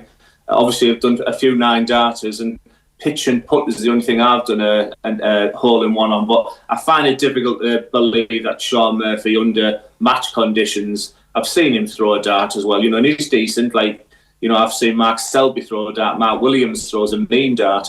But nowhere have they done a 9-darter in them sort of conditions. And I'm not having the fact he's just been at home and had a 180 because most players will go 180 and then for fun at the 141. So I don't accept he's done the 9-darter. Where do you stand on the difficulty level? I know it's tough to compare them, and maybe in some ways it's stupid to compare them because there are three different sports, but where do you stand? I think it's quite straightforward. I think the toughest for me is the 147. It's the darts, obviously the target doesn't move, and there's elements there that you can do with it's just repetition. And there's only 9 darts to throw. It's only 1 minute of excellence that you're looking at. The 147 for me is still the greatest sporting achievement I've seen, and the feeling for a hole in one must be just absolutely incredible. But for me, in level of difficulty, playing both sports at a reasonable standard, I would say the 147 is the most difficult.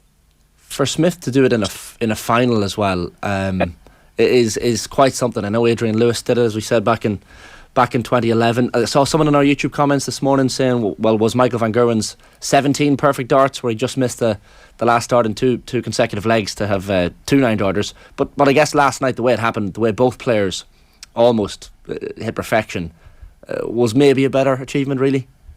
Yeah, it's what you dream of, honestly. Without sort of repeating myself, it's us dart players have our dreams, and to hit a 9-darter, to become your world champion for the first time, to beat Michael van Gerwen, all his dreams come true all in one night. It was an unbelievable feat, and like I said, made very, very special by unbelievable commentary as well. It was a wonderful moment for our game that we love. You'd almost forget that Michael Smith hit an 11-darter to win last night towards the end. There were so many crazy moments, it's hard to think back to them all, but that in itself showed balls of steel, really, for Michael Smith.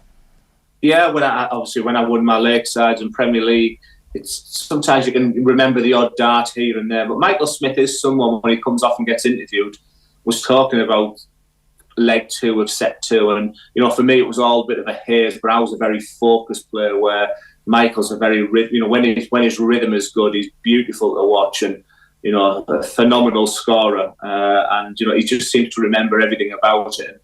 If I would say something to him, and that's the beauty of social media as well. He's already watched the 9-darter a million times, he said on Twitter this morning. So it's just going to be a wonderful few weeks for him now. I think he wants to go to his beloved St Helens and hold the trophy, and I had the luxury of doing that for Middlesbrough Football Club, and they're the kind of moments to go back to your family, your friends. He's going to have an unbelievable next 7 to 14 days.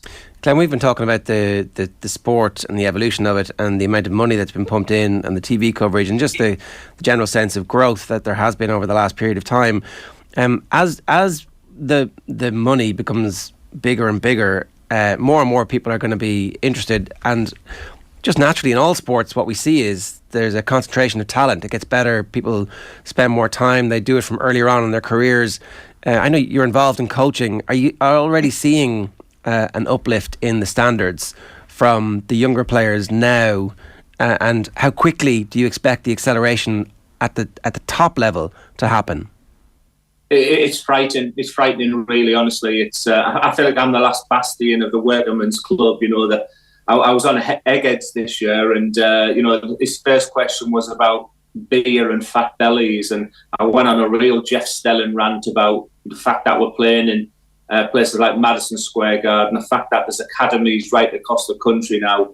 You know, and in Ireland as well, there's some wonderful, wonderful players coming through. You know, Keane Barry will be really disappointed the way he played this year. But, you know, some of the youth players, and, you know, I'm working with you now, and I've got someone online after this from Ireland, when this interview finishes. So it's gone absolutely crazy. And, you know, when Ali Pally is on, you can see the increase. And the beauty of that is that your tools is 20 quid. You know, you can buy a set of tungsten darts for 20 quid. And that's why it was very much a workman's sport. But Barry Hearn saw something bigger, you know, and then when I played at the Premier League in front of 12,000 people, it was just unbelievable. It was just a real, you know, I grew up all my life in workman's clubs playing in front of one man and his dog, and here I am playing in front of 12,000 people. And, you know, it's £500,000 that Michael Smith won last night, plus there's 200 grand from the Grand Slam a few weeks ago. You know, the top 8 now are millionaires. It's you know, the evolution of darts, and it's going nowhere. You know, say they're off to Bahrain in a couple of weeks' time for the World Series as well, and then it's Q School. You know, it's not all roses as well. You know, the beauty, I can tell you now, it's wonderful at the top, but it's really, really horrible when you're down and losing games and loss of form, etc. So it's not all glamour that you see. The travelling is difficult. You know, trying to get that work-life balance as well is really difficult. But, you know, Barry Hearn saw a dream and he fulfilled that, and it's a wonderful sport to be involved in. You announced your retirement from darts in effect as a player back in November, Glenn. But and you've spoken very eloquently about your fall, I guess, over the 18 months after winning the Premier League itself. How do you explain that to the layman and woman, I guess, who don't understand how you can be at such a high level, and then I guess some people, and it happens in every sport, you see a drop off? Yeah, I don't think I have all the answers as well. I'm still trying to find them answers. But if you look at like an analogy of golf, it's like someone going to put the ball and getting the yips. It's like a centre forward being on the 6-yard line and can't score. You know, and you sometimes just need something to come off your ankle or anything to go in there. And, you know, I was fighting away for just a couple of wins there. But for sure, my technique during lockdown began to change for whatever reason. You know, a very funny story was my father-in-law said, Glenn, because you're getting too fat. And then I realised, was I getting lazy in lockdown? But, you know, I practiced 2 hours a day, every day. I didn't do an awful lot of change there, but I could definitely feel that my throw went from being quite a relaxed throw to very robotic. And then the more you lose, the more the mindset changes. And then I just struggled then to bring my arm back. And I had no confidence at all when I threw a dart. And it was pretty horrible in the end, you know, losing to players and sometimes losing 6-0 to players you could beat. And I remember a couple of moments. I remember playing in the Premier League with no crowd, losing 7-0 to Dimitri van den Berg, ushered back to my hotel room because of COVID conditions, laid there with me dart and the tie still on at the ceiling thinking, my God, tomorrow night I've got Michael van Gerwen and the night after I've got Michael Smith. You know, so as much as we said how beautiful of a feeling it is to be a dart player, and I've had them moments when in Lakesides and Premier Leagues, you know, the lows can be just as bad as the highs, and I feel quite blessed in a way that I've been, you know, I'm able to accept that I've been to the very top, and it feels like I've been at the bottom as well. And if, you know, one of the roles I want to do now is be a coach, be a mentor, and speak to people and don't make the mistakes that I did. There's such a psychological element to it. Like, has the coaching given you a second wind? I've seen you speaking before about coaching your nephew Jamie, for example, as one of the top players coming up. That must give you some serious delight to and maybe a second wind in the game as well. Yeah, it's unbelievable. And the moment I lost my tour card, because I haven't retired, you know, you still hope. I don't particularly have the desire to get to the very top again, and it would seem a million miles away. But I'm playing in the World Seniors. I've got lots of exhibition work with Phil Taylor in Germany and in Ireland. So, you know, I'm still playing darts, but I'm getting an awful lot of kick out the coaching. And, you know, the moment I lost my card, I had 3 Pro Tour card players, you know, wanting to come and see me in January. So already I'm dealing with players in the top 64, 32 in the world. But I really enjoy someone who walks in, can't stand, no balance, can't throw the darts, hitting big 13s, you know, etc. And then when they leave and they're going 20, 20, 20. And I get a big kick out of that. But, you know, coaching has been wonderful. But, you know, if people are looking for instant results, it's just not there, because unless you're someone like Josh Rock, where there's just an unbelievable talent, you know, inside of you, then just learn the fundamentals and accept the journey. And if it takes 1 year to get to the top, or for me, 41 years to get to the top.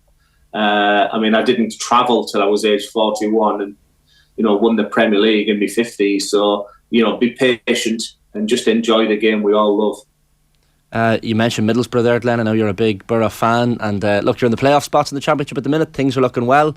Michael Carrick in charge as well, and I suppose from an Irish perspective, we're watching Darragh Lenihan play really well.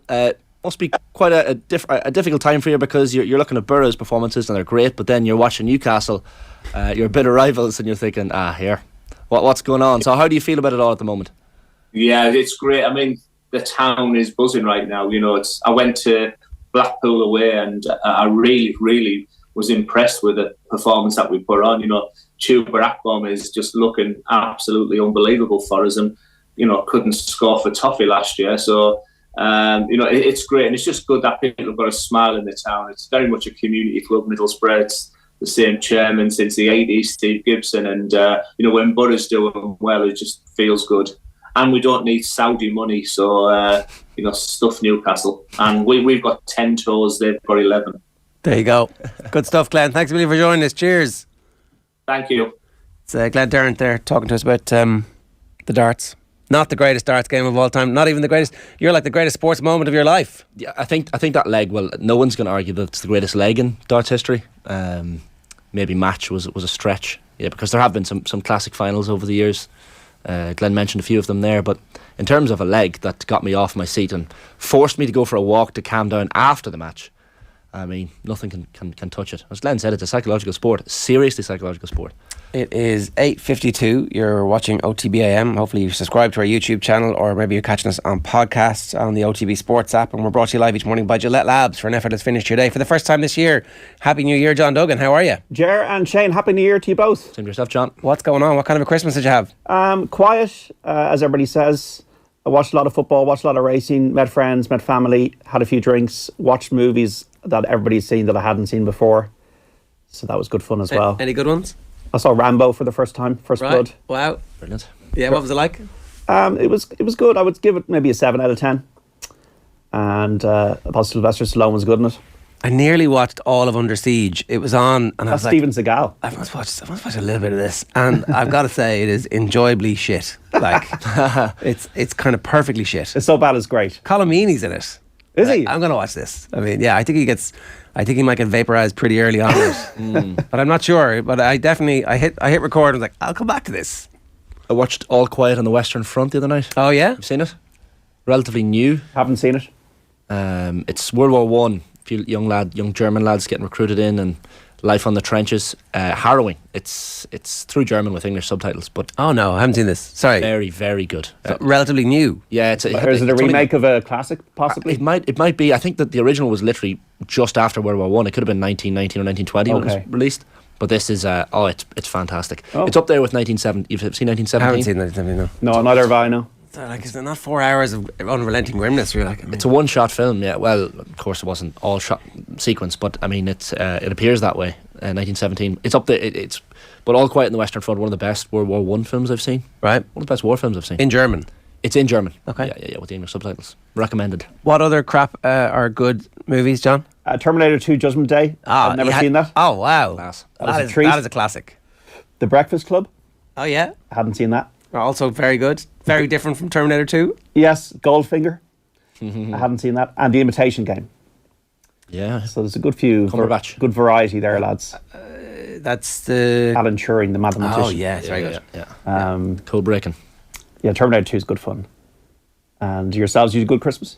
Sorry, fans of Off the Ball might not be able to see through the camera, but I'm loving this, John. There's a slight 5 o'clock shadow. There's midlife crisis. You're going for the beard here. Midlife crisis. I hadn't noticed. It's faint at the moment, but I think if we stick with it, we have a much smaller camera. This is a little bit of inside baseball / opening the kimono.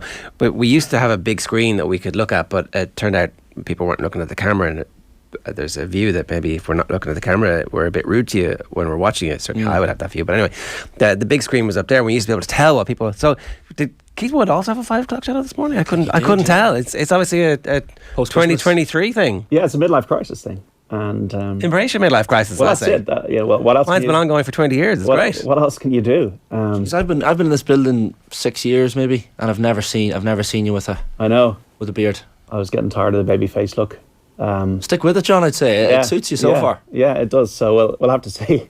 Yeah. More importantly, do the ladies like it? Oh well, we don't know yet. We haven't we haven't tested it out. Right. But I'm back on the regime, lads, as well. So we'll see how long the regime lasts this year. 100 days of walking. 100 days of walking, the diet and everything. So off the booze. So look, it's always good to do. I think at the start of every year, just a bit of a reset, you know. But I hope you guys had a good Christmas and a lot of racing, good racing, Leopardstown, Limerick, King George, and we also had lots of good football with patterns emerging, I think, in the Premier League. I mean, certainly Villa fans very happy with the game against Spurs. You got the bragging rights in the office yourself and Mick. Yeah. It was a comfortable win in the end. The Spurs were terrible.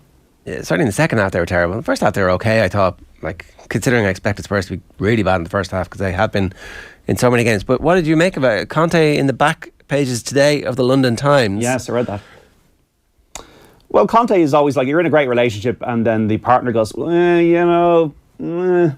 things might not be things are kind of working out, but there's probably something better for me. Yeah, but you just but I'm bored at the moment, and you'll do. And this person's only had relationships lasting 3 years in the past, and their family lives in a different country, and you're thinking to yourself, is this person going to stick with me? Have I done everything I could have done in the relationship myself? And I think with Spurs, they spent 150 million quid around that. They kind of splurged out. Yeah. What would you like? A car? A Richarlison? Something, anything? Yeah. So we got you some toys. Yeah, and you're not happy. Even though I was funny, it was against Brentford. He was wearing a Boss shell suit top. What are you laughing at? Where was the Spurs top? That was an interesting thing that I spotted. I don't know if that's a regular thing or not, but I just think, look, he's always looking to the one side of it. Conte, as great a manager as he did a brilliant job as getting us in the Champions League, but the club, I don't know where the club. I mean, as I said on Twitter the other day, I think the club needs to be sold because I think the owner has taken it as far as he can, and they've done an amazing job with the stadium. It's a magnificent, it's probably the best stadium I've ever been in. I would say that, wouldn't I? But the thing is, you'd get good value now. 2 billion you get at least. They bought the club, and I was looking through the stats here. 27% of the club in 2001 they bought for £22 million. Right. And the club is now worth at least 2 billion. London, real estate, amazing stadium. Yeah. Like, you've got all these Americans in Gulf states, and all these people want to buy the Chinese, the Americans.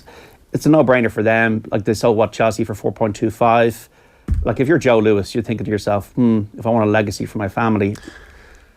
Yeah, like one trophy in 22 years. The value of Chelsea shouldn't be that much greater than the value of Spurs because the stadium. Well, exactly. It's about your ability to generate revenue, and like the ability of one club to generate revenue is not based on we've won more Champions Leagues than you in the past. I mean, okay, that obviously helps with your global footprint, but whether or not you can monetize a bunch of people watching on illegal streams around the world, I'm not quite sure. So, like, Spurs owners must be looking at the value of Chelsea and going, well, we could get something similar.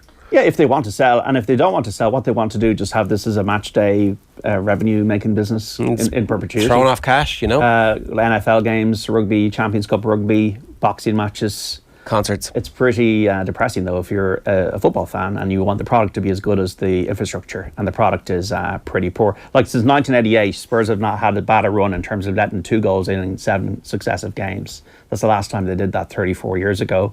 And they've conceded the first goal in their last 10 matches in a row. Son has only scored in 1 game this season in the Premier League. Harry Kane, you think, is probably going to be a bit depressed after what happened, even though he did score against Brentford. And they don't have that creative spark like an Ericsson. I think Lloris and Dyer are symptomatic to me of players that are of yesterday and not tomorrow. So I just think there is a bit of a malaise. But what does the club want to be in terms of its football project? Does it want to be a building Pochettino-style project, which they didn't ultimately back? Is Antonio Conte not asking the same question as you? In a way, right? Yeah. So, I know he's got the side eye, right? Yeah. And something hot has attracted him, whatever it is, we don't know. But is he not asking the same question you are and saying, do you want to be a Champions League club? Because you've got the resources to do it. Now, I don't know what they're going to spend the money on, that they haven't spent the money on, but he's kind of hinting at a truth. It's uncomfortable because maybe it's too true. It is, and maybe they spend what they spend, and then they say that's enough that we're going to spend. And they're only talking about. You were talking recently about you have to sell to buy, and 30 million is all that's going to be available. So Daniel Levy very much controls the purse strings, and when the fans are saying get out of our club, as a small minority were doing the other day, that's not good for the owner, and that might just continue to grow, because ultimately, when you're looking at the ledger in terms of football success, 11 head coaches or managers since 2001 won League Cup. As a friend of mine used to call it the Worthless Cup. It's just not good enough from a football return. Would you want... I know they had a great run. They got second in the league and they got the Champions League final. But what are we going to have now? Pochettino come back in and have another 5-year project? I don't know. It's just, to me, it just needs a new outlook from the ownership. Can't go back to Poch. No. Tuchel, Sure. another Chelsea reject. Jose, Conte, and now Tuchel coming in. Where are they going? It's a listless. It's the Marie Celeste of football clubs, and to me, they're looking like a 7th place team at the moment. Look at that Palace away game tonight. Just look at the fixtures, takes on extra significance when you see their next 4 league games are Arsenal at home, City away, Fulham away, who are in form, and then City at home. Yeah, that's tough. It is tough now. Yeah. Kulusevski could be back, and you'd have to think hopefully Son will get his boots on if Bentancur comes back. Is Richarlison going to play anytime soon? I don't know. Maybe not for a while. Okay. But I just feel that defensively we're struggling, and we probably only have one really, really top defender, and that's Romero. So at the moment, look, the midfield is functional. Like, Conte's a manager who wants strong wing backs, and he doesn't have any strong wing backs.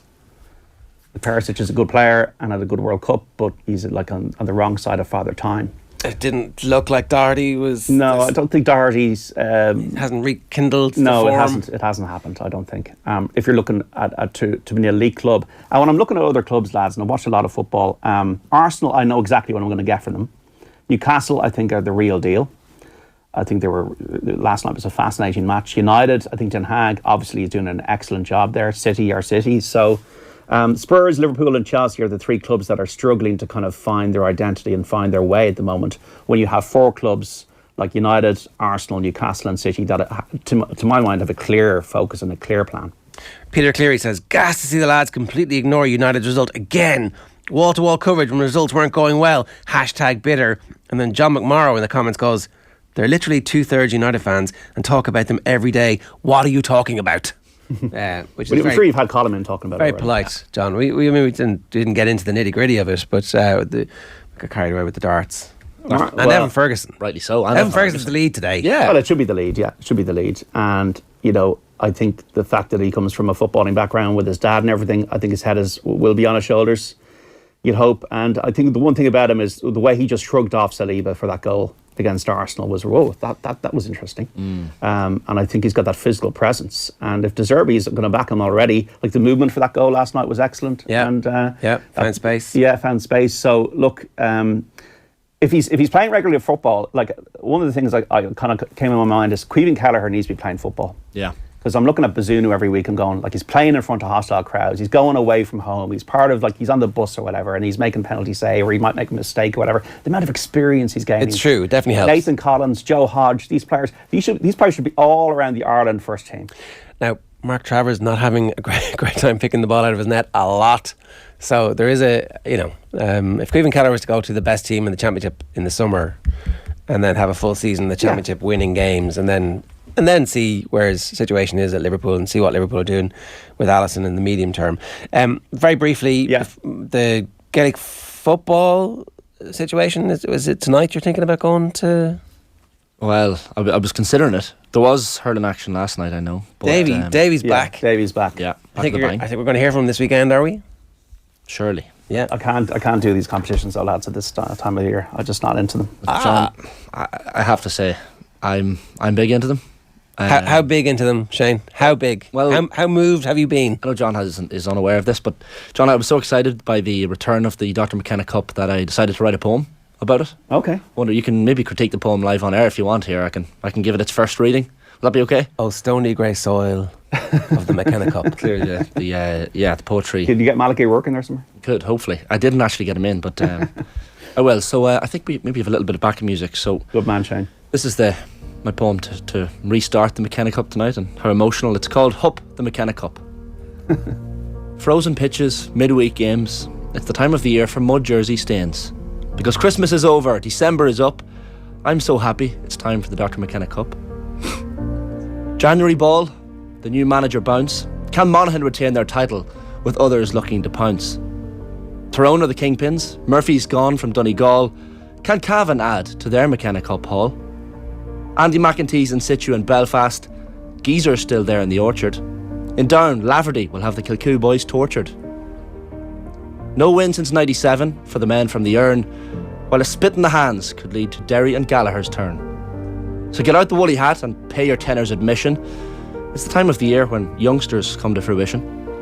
Forget the Masters, the Olympics, the World Cup and all that, because the McKenna Cup in January is where it's really at. Good stuff. Beautiful, Shane. So that's how I feel about the return of the pre-season competitions. Not getting carried away. Was that a nod to the famous Roscommon minor commentary? Forget the Masters, forget the Ryder Cup. No, forgot about that, but it should have been. Yeah. Who was that? Was deep that Willie in the recesses Shoe of your brain? Inadvertent. Who was that? Willie the Shoe or somebody, was it? One of those local legends. Forget the Ryder Cup, forget the World Cup.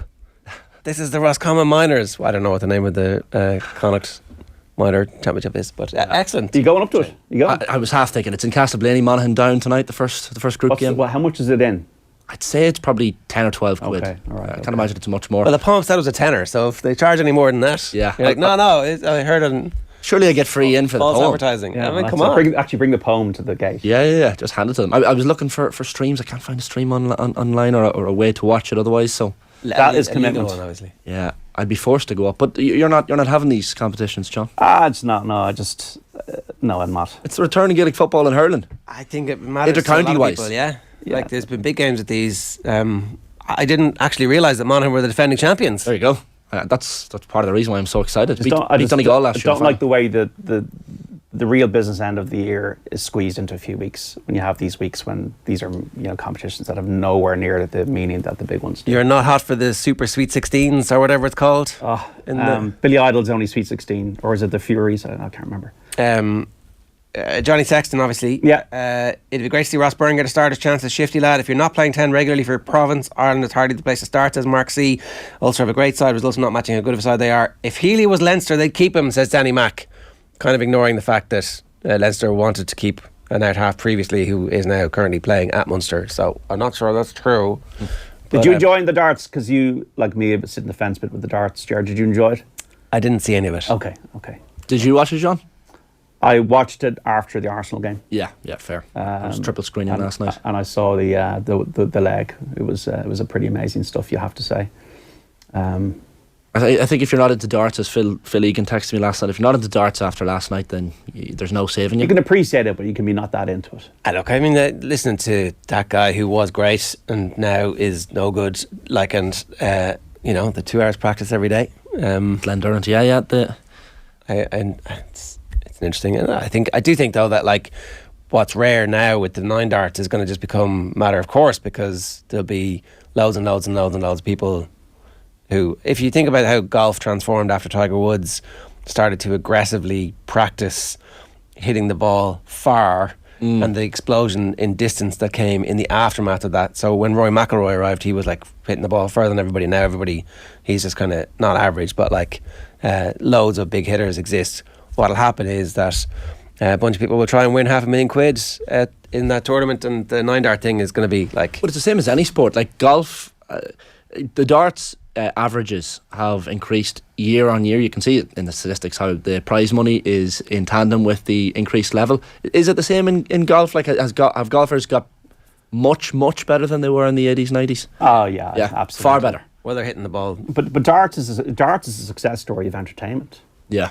That's what darts has been mainly a success story of. It's Barry Hearn and entertainment and Sky and the crowd and the interaction with the crowd. That is a big story of darts over the last 2 decades rather than the sport itself. And you would hope that the FAI are looking at that going, I mean, we've got a really good product here. Evan Ferguson played in the League of Ireland for a little while. Right, John, good stuff. All right, lads, good to see you. Welcome back. Happy New Year.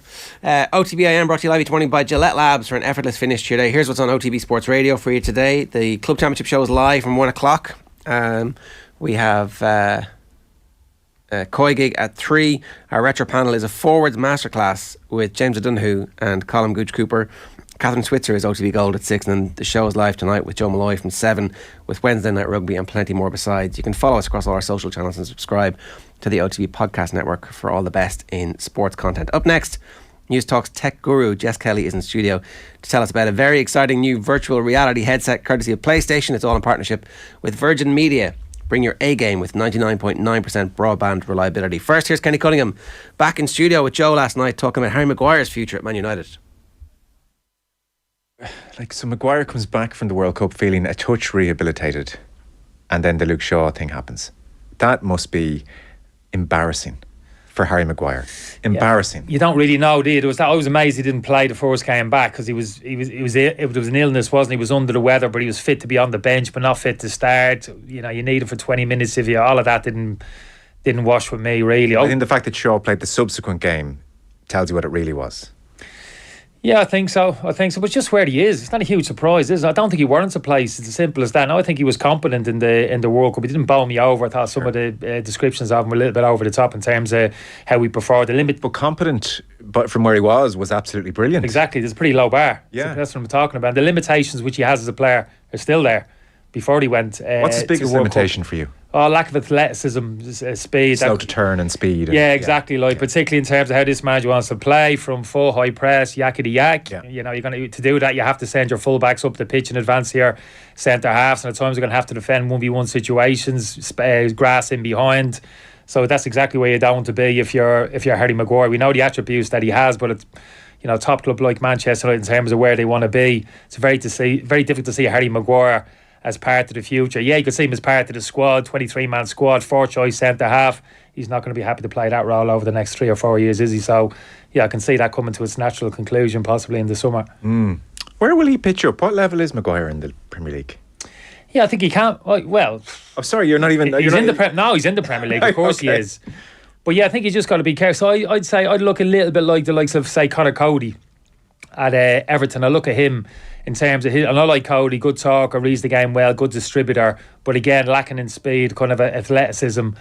But at Wolves and even at Everton now, he kind of protected a little bit, you know, more of a lower defensive block, people around him, good screen in front, hasn't worried too much, balls down the sides and in behind. You know, that type of maybe setup. You can't play the whole 90 minutes and he's camped on the edge of your box. Yeah. Don't get me wrong, but it certainly helps if you're playing in that type of team and not in the team which looks to dominate possession and spend all the time in the opposition half, commit players into forward areas, and you're kind of holding your position on the halfway line for the majority of the game, wonder about that one counter-attack or that one ball over the top, diagonal run that's going to do you in behind. So yeah, I think he's Premiership quality, and there will be interest in him. It's all a case of Manchester United being fair on the transfer fee. He's got to compromise a little bit wages. The usual kind of stuff will come into it at the end of the day. OTB AM on OTB Sports Radio, Ireland's first and only sports radio station. OTB Sports Rugby. Do I think England are going to win the World Cup. They can, because they're still England. They can get it together, and they've got a lot of players to pick from. But I think it was unlikely with Eddie, and it's probably still unlikely with Steve Borthwick or anyone else. Subscribe to the Rugby Stream on the OTB Sports app now. OTB AM. With Gillette. Get into your flow with the new Gillette Labs Razor with exfoliating bar.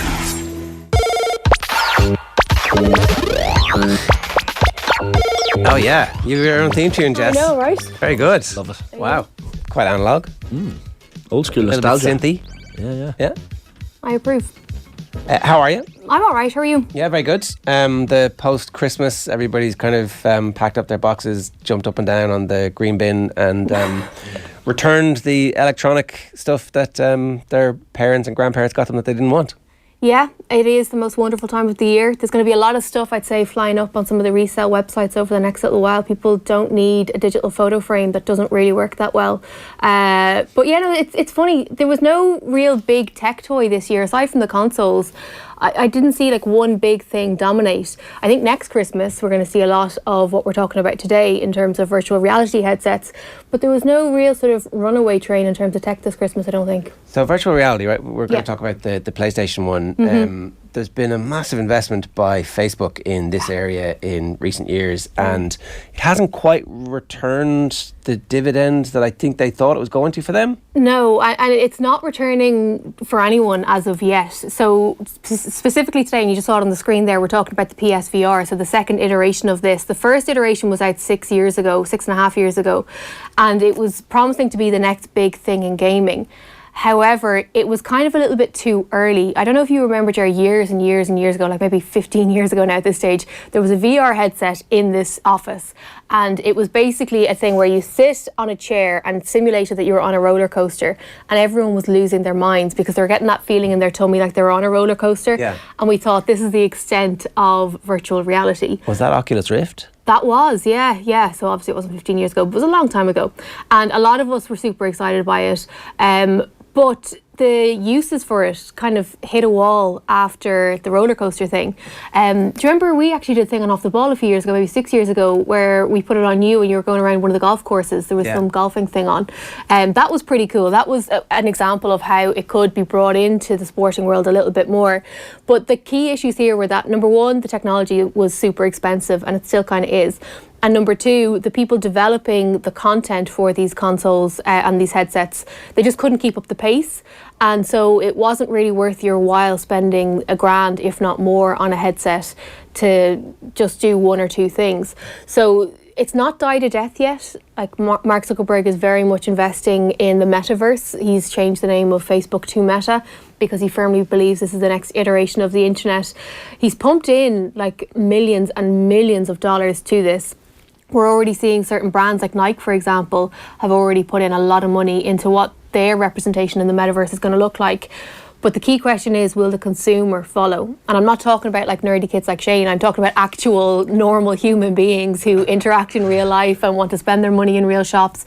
What's it going to take for them to shimmy into the metaverse? Man, I saw someone watching the World Cup final at home with the whole headset and virtual reality, and as if they were in one of the seats in the stadium. You could pick your seat and just have the atmosphere, and it, like, I don't know where it ends. Yeah, but like, this is the thing, and I was a little bit skeptical of VR to begin with, just because that's my nature. But I think the more I see the brands getting behind it, I think initially, like 6 years ago even, it was still too early for a lot of the brands to get behind it.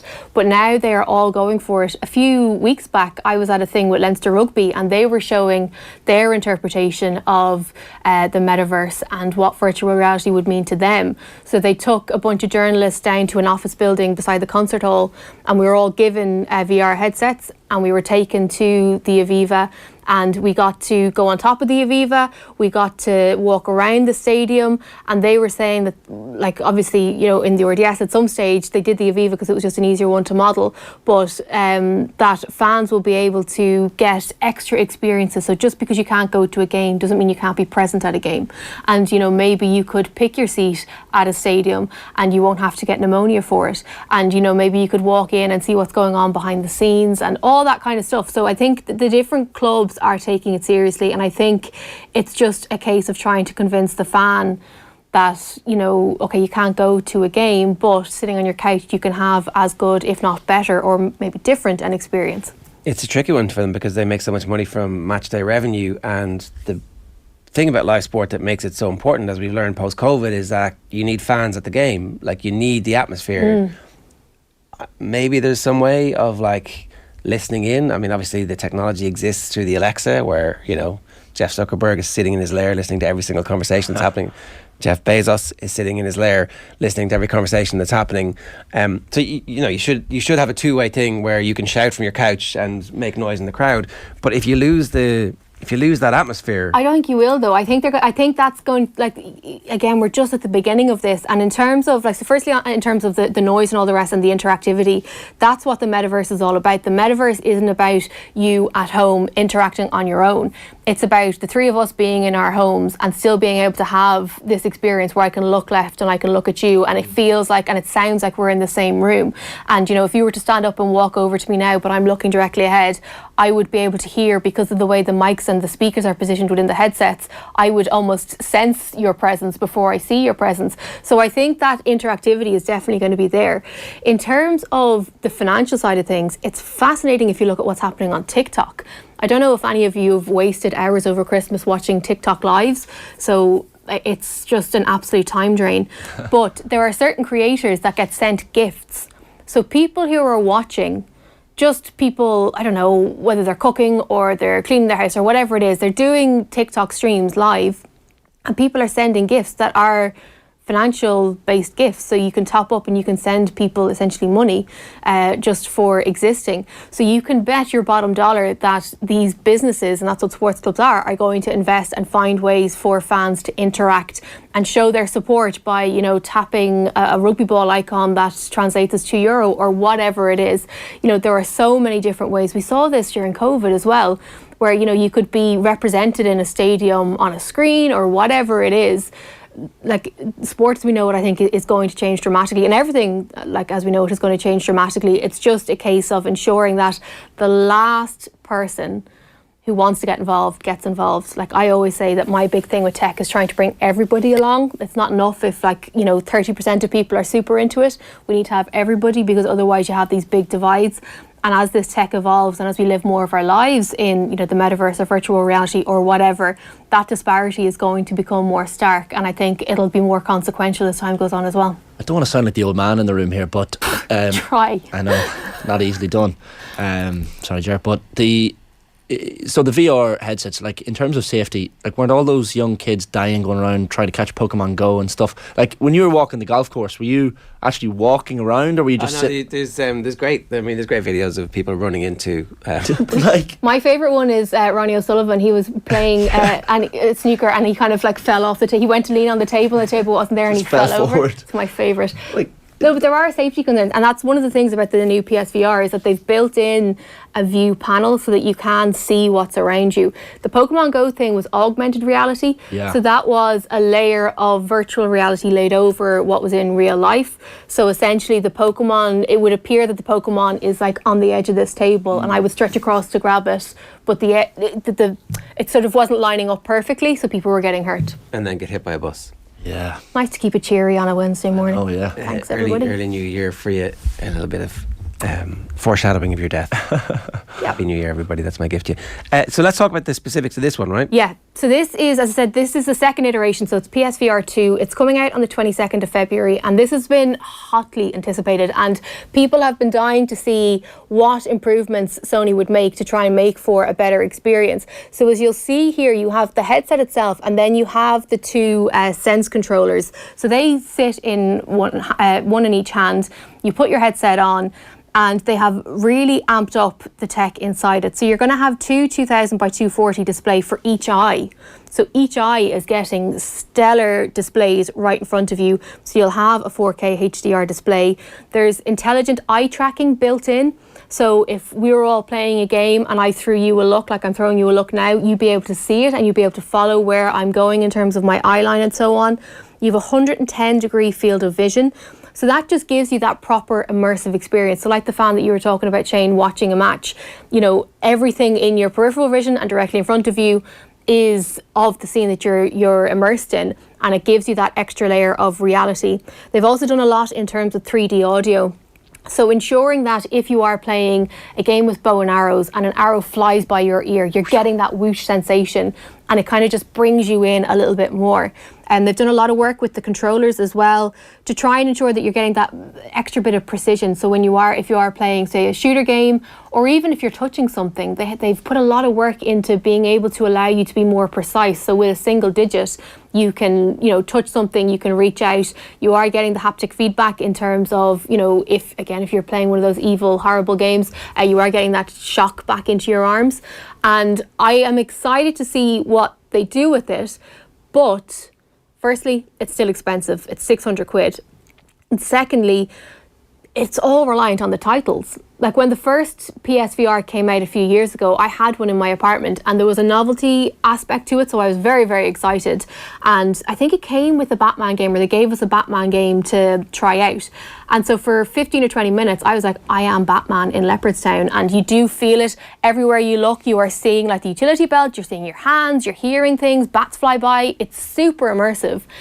And then at around minute 19, you want to puke, because the sensation is just kind of gross. I'm not somebody who overly enjoys wearing heavy headsets that kind of fog up and make you feel a bit nauseous.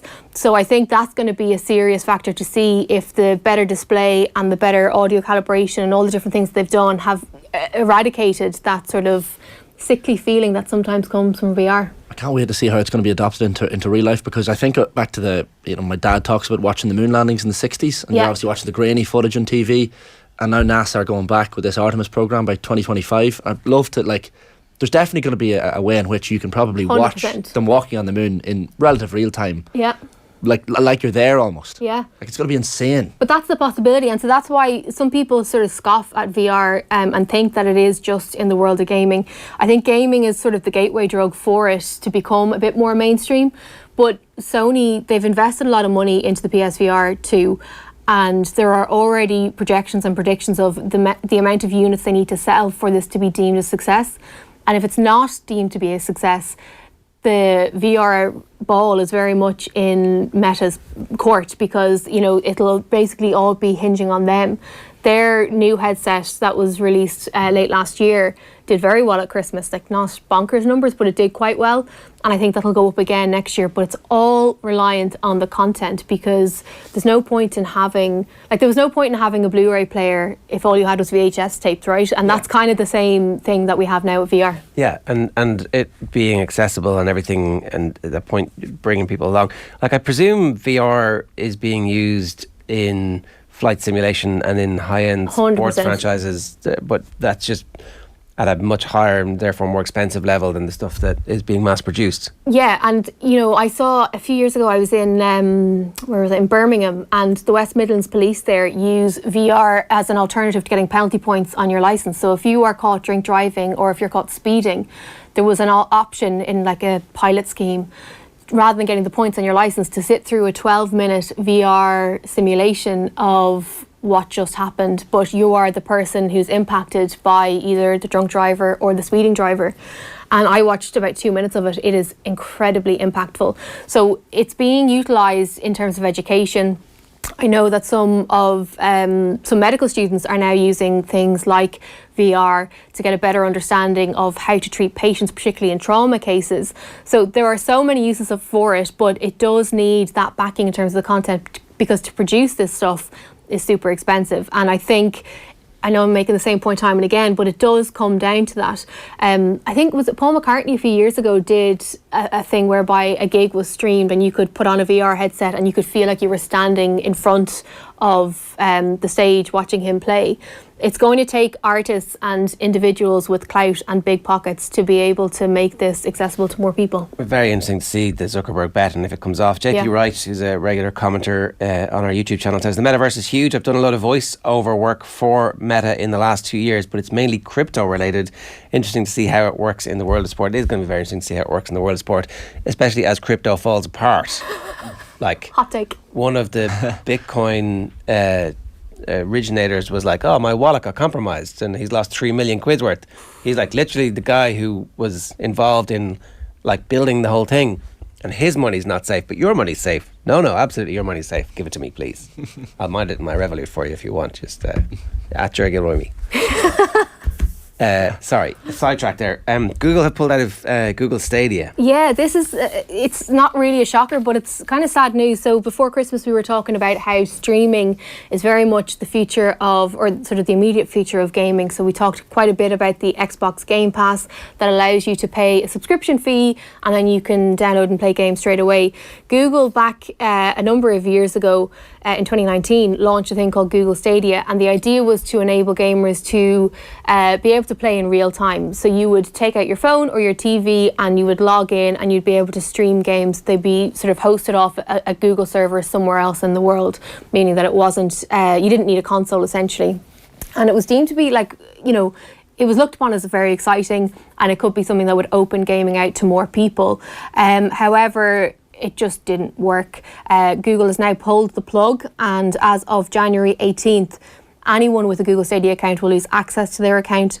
But the good news is, if you did buy a Stadia, or if you bought any games or downloadable content, you will be getting a refund from Google. So they're going to reimburse anybody who essentially put money into it as a consumer. And they're saying that the tech development from this project will now be sort of sucked up in other parts of the company. But it's just one to watch. I'm interested to see what they do next in terms of gaming. CES is on this week, the Consumer Electronics Show. Why aren't you there, Jess? Because Colm said that I had to be here to talk about gaming with you guys on a Wednesday morning. That's right, so, yeah. you know. Us or Vegas say, you know, the glamour quotient is equally high. I can read a press release at my desk. It's fine. So yeah, I'm not there. Very sad. Single tear. But there's going to be a whole host of developments from the world of gaming at CES. Sony is there. We may get more titles unveiled for the PSVR at the moment. I think there's only one or two self-published titles, so we may get more insight there. But we will obviously have all of that news later in the week. Didn't Apple talk about their VR offering in the last couple of days? Yeah. Now, again, Apple has kind of been talking about and not talking about non-background and little rumours and stuff like that about a whole host of stuff for a while. But we know that gaming, like they have their Apple Arcade subscription on phones, and a lot of people are invested in that. Mobile gaming is a big deal and there's a lot of money to be made there. I do think we will see more innovation in this space over the next wee while, but I kind of wouldn't be hanging my hat on anything because usually there's a long walk up to any of this sort of stuff. Apple's valuation fell below 2 trillion yesterday for the first time in a while. They were 3 trillion in the middle of last year. It's like, it's quite a lot. It's like kind of, you know, poor Elon Musk has lost 200 billion this year. It's I feel sorry for him, all right, yeah. Interesting times in the old tech world. Be interesting to see how that all goes. One last question.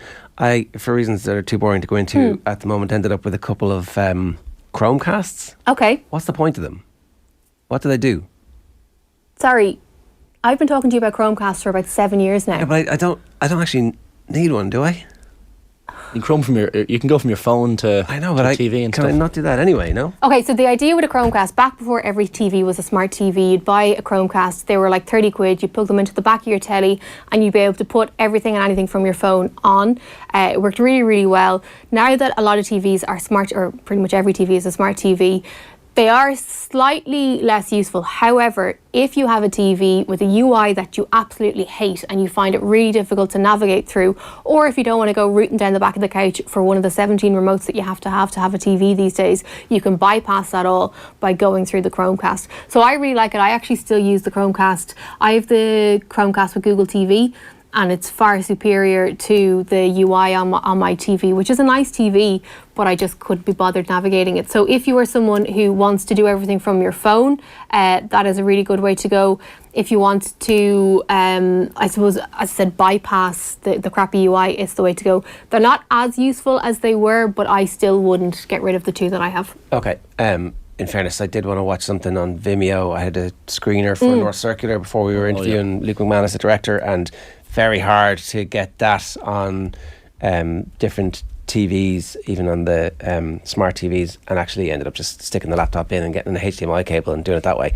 But so Chromecast Chromecast would have helped there. Yeah. All right. Jess, good stuff. Thanks a million. Thank you. That was your gaming slot in partnership with Virgin Media. Bring your A game with 99.9% broadband reliability. We're back tomorrow morning with Shane's first around the world of 2023. Reaction to the midweek Premier League action. We'll chat about the return of inter-county action and plenty more besides. We're live each morning with Gillette Labs for an effortless finish to your day. Right now we leave you with Anthem's Mount Rushmore. Enjoy and happy hump day.